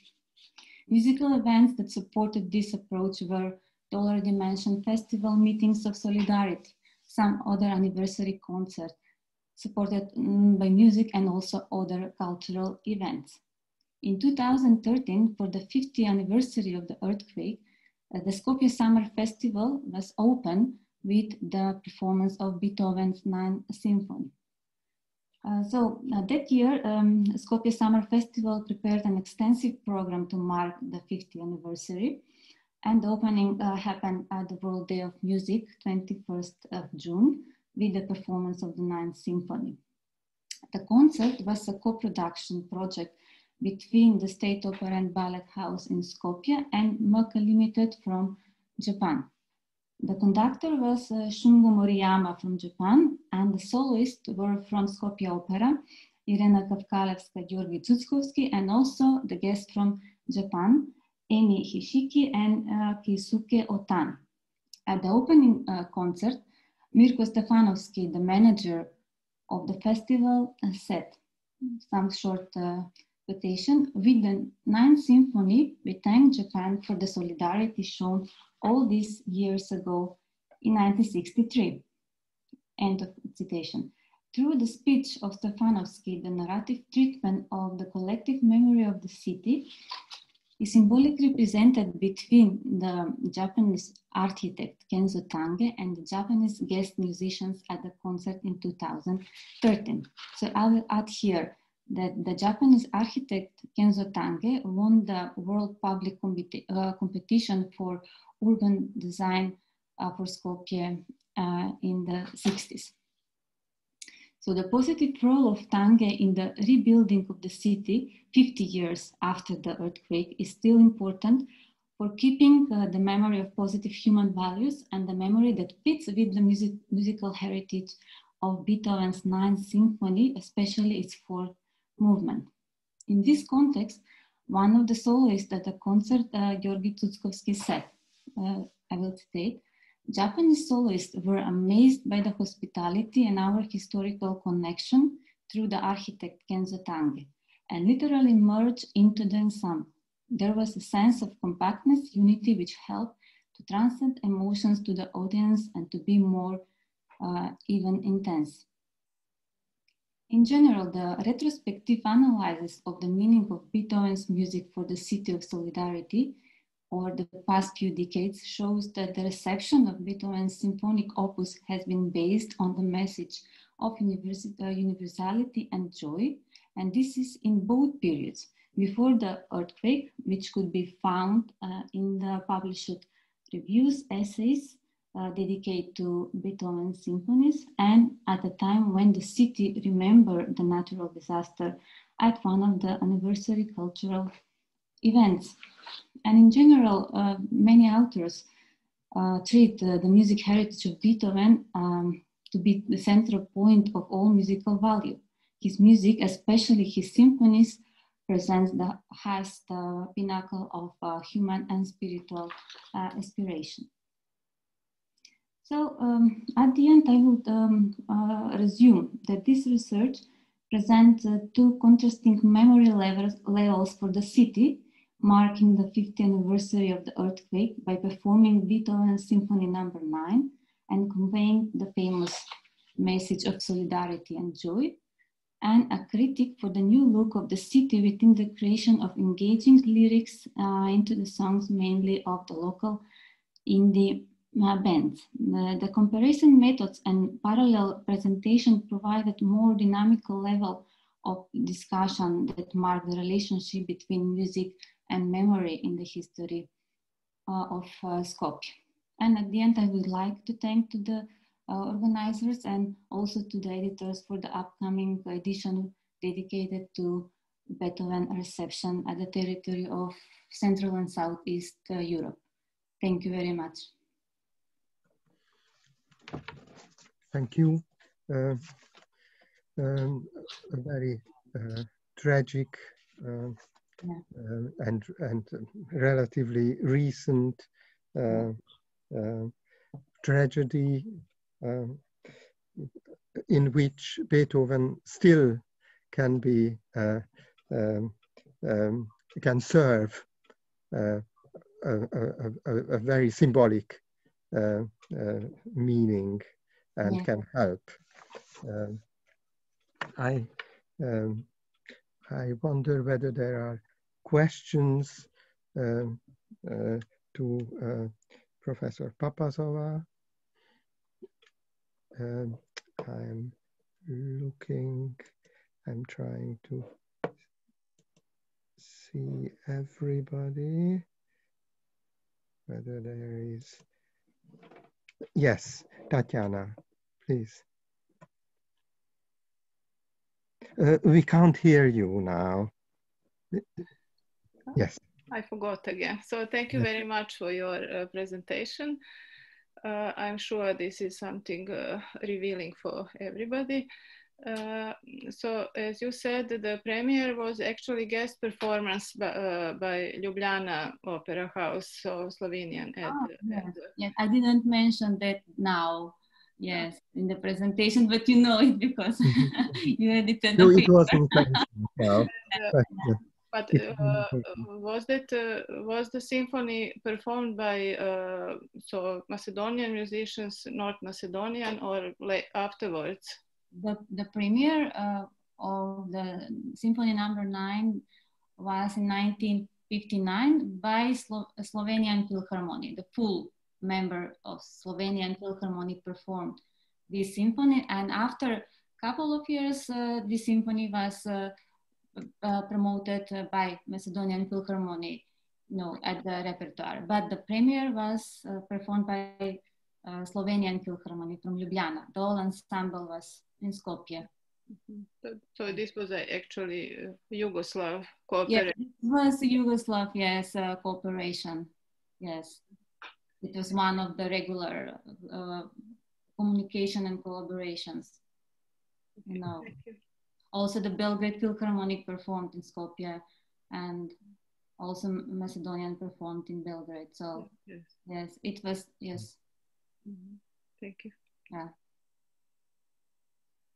Since this question was raised, reminding us of the past when Yugoslavia was an entity and a reality, I wonder whether there are cooperations again, or whether there are more contacts between the states, the new states, musically, I mean. Of course, my question only refers there are. Yes, there are, of course, not only in classical music scene, but also in other scenes. The local musician, for example, from Skopje performed at some festivals regularly. Let's say in Serbia, I will make now example. I think on the last jazz festival in Belgrade, some local jazz band from Skopje performed there. So it's fresh now as an example that I could remember. But yes, there is continuous collaborations in all music, spheres. Or spheres of music. Yes, thank you. Thank you. Is there any further remark or question? If not, let me thank you again, and I would like to introduce our very last speaker, Péter Bozó from Budapest,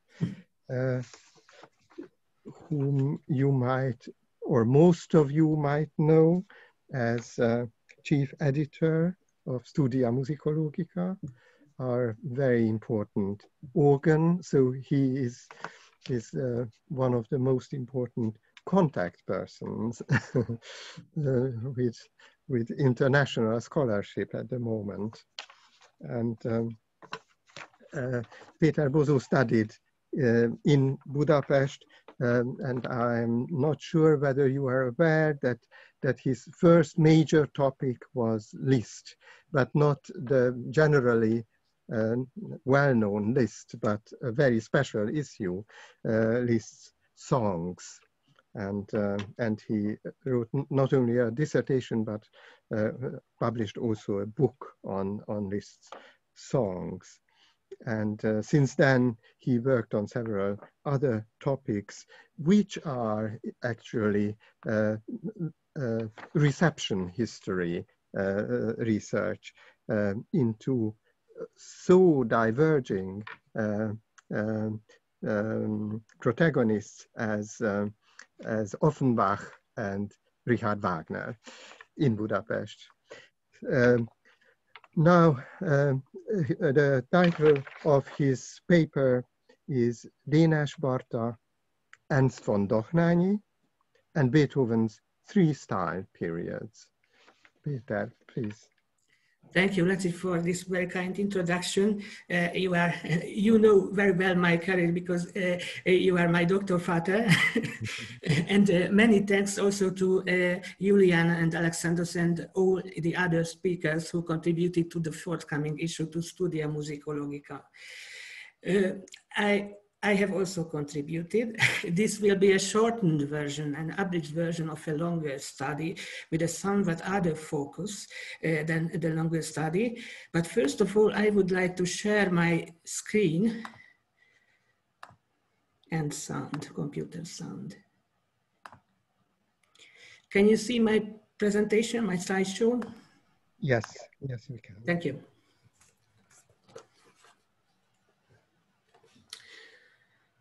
As is well known, Beethoven's work has been divided traditionally into three parts: an early, a middle, and a late period.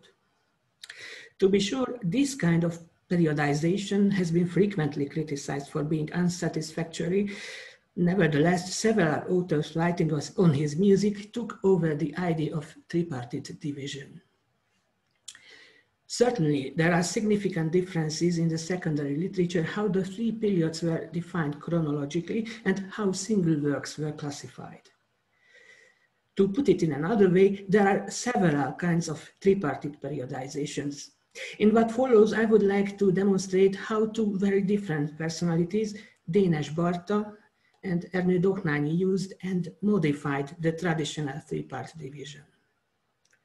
They represent two different segments of musical life. Barta was a musicologist, while Dohnányi a composer, pianist, and conductor, and then, as we have already heard, an outstanding figure of 20th century Beethoven interpretation. In my paper, I will discuss their views about the composer's creative periods on the basis of two writings. Barta's first Beethoven monograph, published in 1939, and Dohnányi's Romanticism in Beethoven's Piano Sonatas, the text of a lecture held during his American years, drafted in 1948 and revised in 1955. Before I do that, however, I have to briefly summarize the 19th century origins of the three-part division in order to show in what respect Barta and Dohnányi modified the traditional concept. As the recently deceased Maynard Solomon has pointed out in his essay, The Creative Periods of Beethoven, the idea of the three-style periods was first formulated by Beethoven's early biographer, Johann Alois Schlosser. As Solomon remarks in the notes of his study, this part of Schlosser's work was already published as an anonymous article as early as 1818, that is, already in the composer's lifetime. It should be noted that Schlosser's discussion is rather sketchy, and he mentioned only just a few works by Beethoven. According to him, the middle period, called transition, Übergang, began with the G major Romance opus 40 and ended with the Fourth Symphony opus 60. Hence, symphonies number 5 to 9 should belong to the late period. So the late period begins with the symphony number 5, which is quite interesting. Schlosser's idea was taken over at first by the Belgian music historian, François-Joseph Fétis, in the 1837 Beethoven entry of his Biographie universelle des musiciens, and later it was revised and widely disseminated by Wilhelm von Lenz in his 1852 French and 1860 German volumes, Les Trois Styles de Beethoven and Beethoven, eine Kunststudie. Fétis's periodization was already much more detailed than that of Schlosser. By far the most elaborated and influential discussion of the three periods was created, however, by Lenz, a Russian official of German origin who studied the piano with Franz Liszt.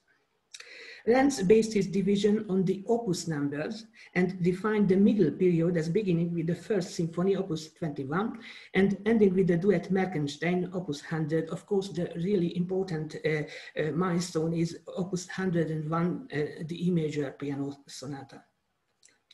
However, he also picked up some opuses belonging to an earlier period or a later one. He qualified the first period as traditional, the second as persönlich, personal, and third as höchst persönlich oder qualitative, highly personal or qualitative. More importantly, he also defined the chronological borders of the periods, the watershed years being 1805 and 1817, according to him. His periodization proved to be fundamental for almost every later authors writing on Beethoven's music, even for Barta and Dohnányi. Barta earned his doctorate from the University of Berlin, where among his masters were such professors as the author of the Mozart monograph, Hermann Abert. After his return to the homeland, he was active as a research fellow at the Széchenyi National Library, as a professor at the Budapest University, and as a music critic of the German language daily newspaper Pester Lloyd. Following World War II, he was one of the founders of the Department of Musicology of the Liszt Academy of Music, established in 1951. He also edited the periodicals Zenei Szemles, Studia Musicologica, as well as the series Zenetudományi tanulmányok. Despite the fact that his first Beethoven monograph was published in 1939 at the time of World War II and of the anti-Jewish laws, it is a compellingly objective and clear-headed book. His critical, emphatically anti-romantic approach was certainly not without antecedents. According to the bibliography of his book, he used a wide array of international secondary literature for his work. Beside the fundamental 19th century biographies by Wegeler, Ries, Schindler, Marx, and Breuer, he also used such early 20th century works as Riemann's book about the piano sonatas, as well as Becking's study about the Beethovenian scherzo. By far the most influential on him was, however, Arnold Schmitz's 1927 book entitled Das romantische Beethoven-Bild, the romantic Beethoven image. Discussing the composer's works, Barta takes over the 19th century concept of the three-style periods. It should be noted, however, that he modified the concept in several respects, and moreover, he does not attribute so much significance to it as earlier authors did. First of all, he used the traditional three-part periodization only for the piano sonatas, and his division shows interesting differences compared to those of Fétis and Lenz. In his views, the first period would be substantially longer than judged by Lenz. Even the sonatas opus 26, 27, and 28 would belong to this early phase. On the other hand, the middle period would be shorter than according to the earlier authors. It begins with the sonatas opus 31, but ends with the opus 57, the so-called Appassionata, where the pieces from opus 78 to opus 111 represented the late period. Barta also made an important distinction. Two groups of sonatas do not belong to any of the three categories. The three pieces Werke ohne opus style 47, which are regarded as youthful works, and the two sonatas opus 49, mentioned as earlier compositions than the other opuses falling into the second period. In the case of the remaining works, Bartók preferred other aspects instead of the style periods. In the presentation of the composer's oeuvre, he gives an overview according to genres. After the piano sonatas, the concertos are discussed. Separate chapters are dedicated to Beethoven's chamber music, then to his symphonies and orchestral works. It's important to mention that the vocal works are excluded from the genre-based overview. Even Fidelio and the Missa Solemnis are mentioned only in the biographical chapter of the book. This division shows that Bartók regarded Beethoven first of all as an instrumental composer. The whole of the remainder of the book is a systematic study of Beethoven's style. Its main segments are the chapters discussing the composer's musical themes, the musical forms used by him in singular movements, as well as the order of multi-movement cycles. Furthermore, separate chapters are dedicated to such subjects as Beethoven's youthful style, his compositional method and sketchbooks, the problems of musical expression, as well as the role of free fantasy and the variation principle in his music. Bartók's volume proved to be significant in the Hungarian context, not only because he wrote a comprehensive monograph instead of particular studies, and not only because he focused on the composer's works instead of his biography. The book is also significant because it was written by a music historian who later became an internationally reputed expert of Viennese classicism. Decades after the publication of his first Beethoven book, he became well known as a visiting professor at several universities in the United States and as a Haydn scholar. In 1956, in the year of the anti-Soviet revolution in Hungary, when Beethoven's overture to Egmont became a symbol of the struggle for freedom, he also published a second Hungarian Beethoven book dedicated to the symphonies, which was reprinted several times and published in a revised edition on the occasion of the 1970 Beethoven anniversary. It should be noted that the conjunction "and" in the title of the revised edition refers to a significant difference against the 1956 edition. Several chapters of the 1939 book were incorporated into symphony book in a revised form. The chapter about the piano sonatas were not incorporated. Here you can see the titles in question. So, I mean, the chapters, the problems of musical style, contributions to Beethoven's character sketch, and some remarks to the issue of musical expression. This augmented edition proved to be of fundamental importance concerning the Hungarian reception of the composer. For my generation, it was the standard Beethoven reading even in the 1990s, despite the fact that a Hungarian translation of the Beethoven entry published in the Grove Dictionary of Music and Musicians by Joseph Kerman and Ellen Tyson became available in 1986. That's all about Bartók, and now let's see what Dohnányi, the composer and piano virtuoso, wrote about the same subject. He not only wrote, but also spoke. His writing Romanticism in Beethoven's piano sonatas was namely the accompanying text of two lecture recitals where he played some sonatas and delivered a lecture about the genre in Beethoven's oeuvre in general. Both events took place during Dohnányi's émigré years, the first one during his guest performance at Ohio University in 1948, the later one at the University of Wisconsin on 16 November 1955. The text survives in several typescripts. The Wisconsin lecture is also documented by a tape recording. For all these informations, for the facsimiles of the sources and for the tape recording, I'm indebted to Veronika Kusz, who is at present working on an English edition of Dohnányi's selected writings in cooperation with James A. Grimes. It's not an exaggeration to say that as the director of the Liszt Academy of Music, the leading conductor of the Budapest Philharmonic Society, and the music director of the Hungarian Radio, Dohnányi was one of the most important figures of Hungarian musical life in the first half of the 20th century, beside Béla Bartók. However, World War II resulted in a drastic break in his career. Dohnányi was regarded in his country as a representative of the Ancien Regime after 1945, And he spent the last years of his life in emigration, first in Argentina, later as a professor at the University of the provincial American city, Tallahassee. Nevertheless, on the basis of the text of his lecture in question, it's obvious that his views about Beethoven were formed much earlier than the writing in question was formulated, and it can be said that his Beethoven image was not radically altered during his émigré years compared to that of his earlier years spent in Budapest. But what did Dohnányi think about Romanticism in Beethoven and his piano sonatas? He begins his lecture with an overall definition of Romanticism in music. According to his definition, Romanticism would be the antithesis of Classicism.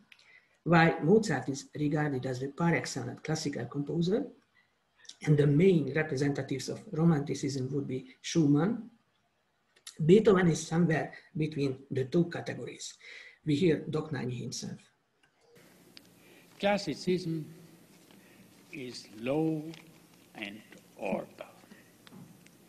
Classical music is based on formal elements, is of symmetrical proportions, is or at least tries to be objective and impersonal. Romantic music is of loose jointed structure, of strong personal feeling, impulsive, subjective. The greatest classical composer is Mozart. The most significant romantic is Schumann. Between those two poles is Beethoven. Similarly to Barta, Dohnányi also takes over the 19th century concept of the three style periods. Nevertheless, he combines it with a binary partition of the composer's oeuvre on the basis of the classic romantic opposition. Now, we distinguished in Beethoven's music three periods. The first one, which I would call the classic. The second one, which has already much romanticism, is half classic, half romantic, and the last one is entirely romantic.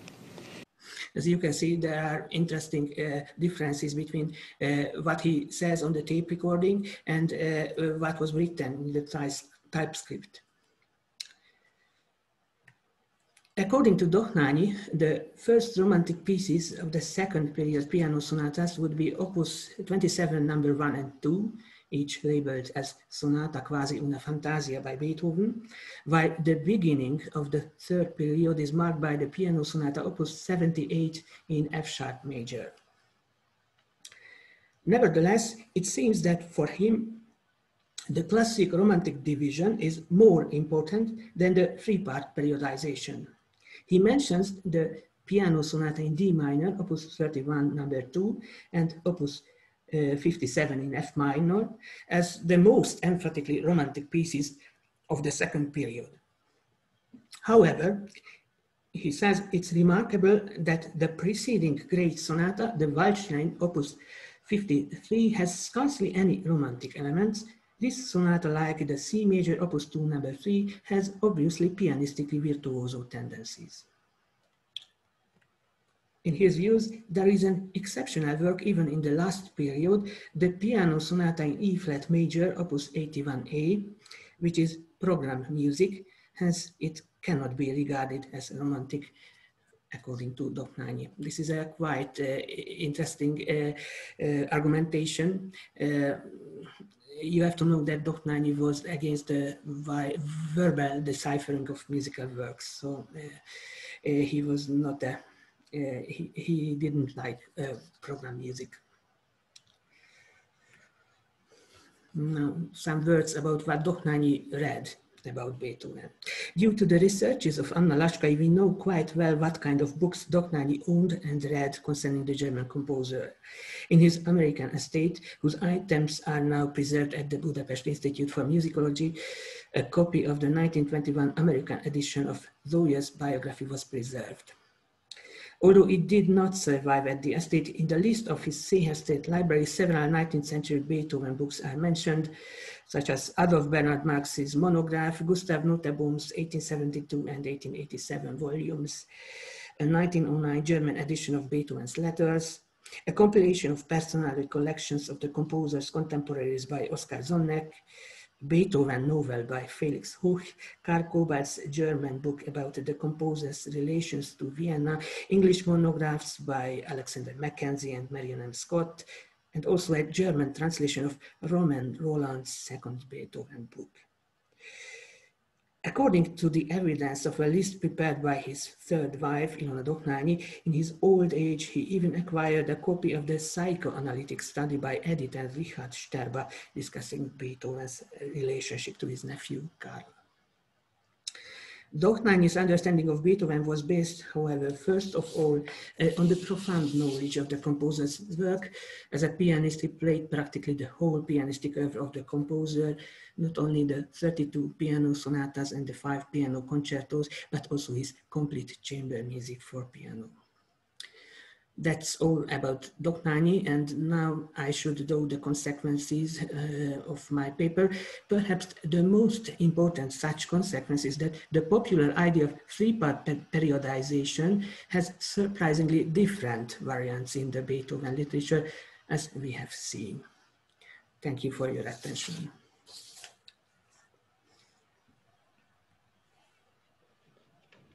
Thank you, Peter.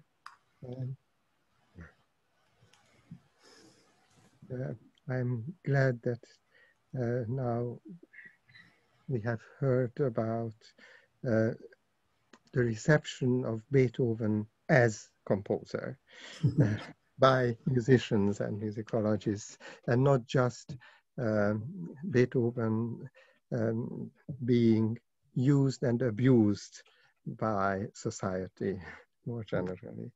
The three style periods seem to be very important or significant in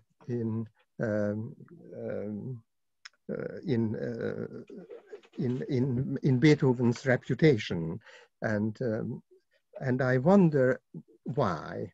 Do you have any idea why it is so important? It's a fact that there are great significant stylistic changes in Beethoven. And when I was preparing myself for this paper, it was interesting to see what kind of differences are among the different conceptions about the different authors, and what kind of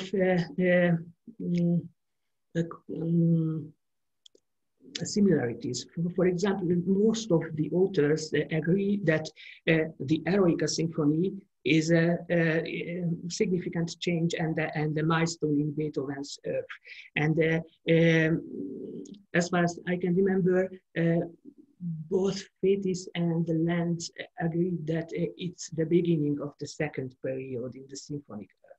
So it's a fact there are significant changes in style in Beethoven's music. Nevertheless, it's shocking to see how different, particularly the border between the two later periods are. So this is something really shocking. Do you think that perhaps it's a question of, or a perceptual need to structure? Yes, of course. Right. If you are a composer or a pianist or a musicologist, you need to see through the whole composition of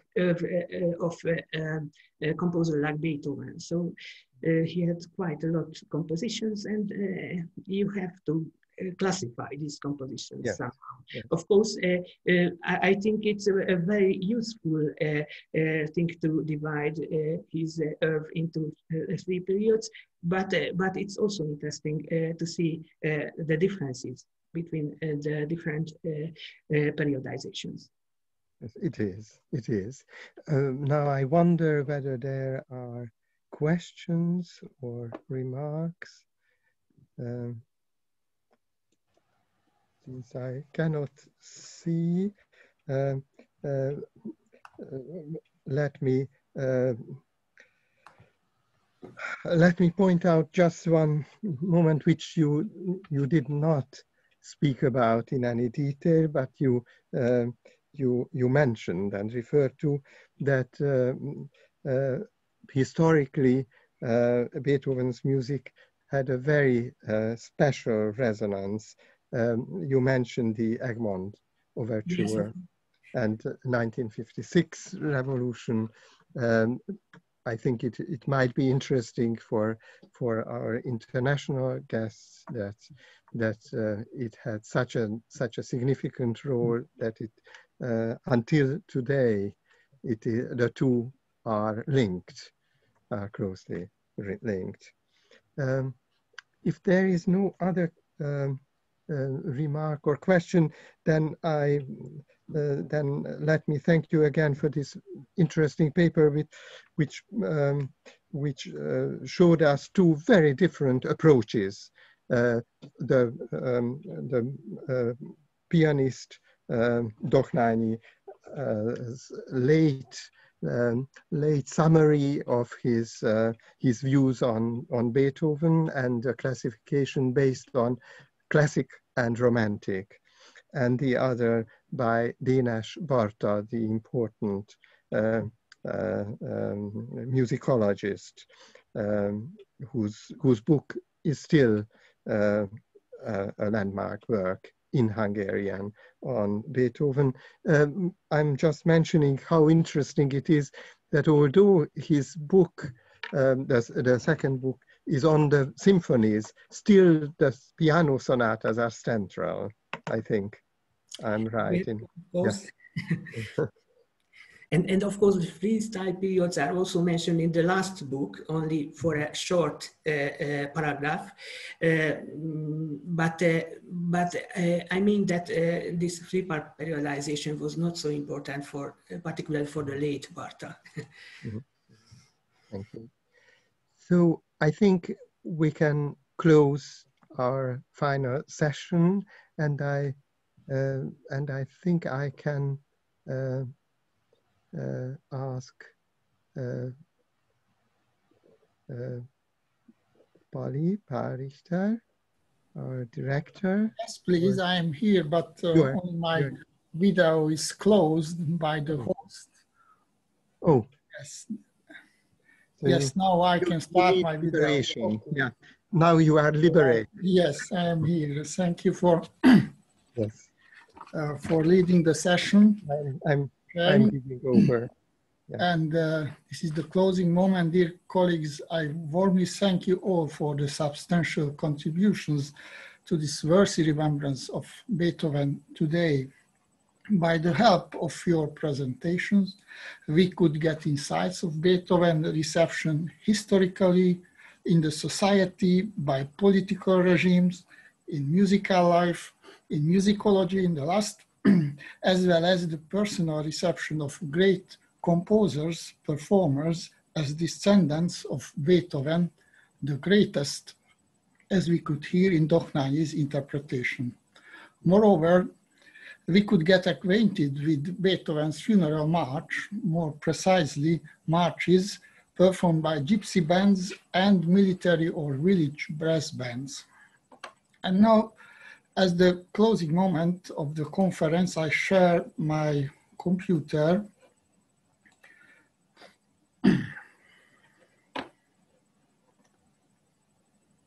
Yes.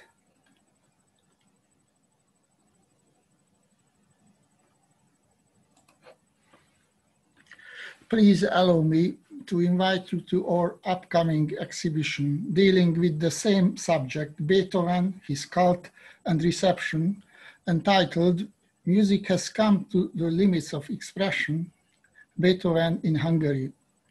We will present documents and objects connected to the 19th and 20th century Beethoven cult and reception on a series of billboards or charts.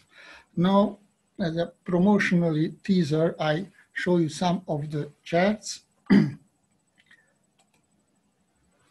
So first Beethoven in the career of Bartók, the pianist, with photos, of course. And then Beethoven in the aesthetics of Bartók, the composer. And after the Dohnányi and Beethoven.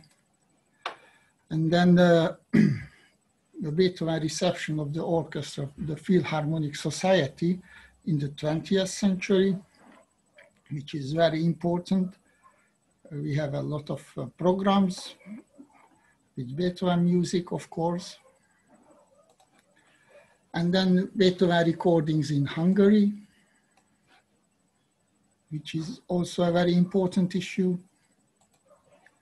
And Beethoven editions in Hungary from the Rozsavölgyi printing house to the Edíció Musica Budapest today.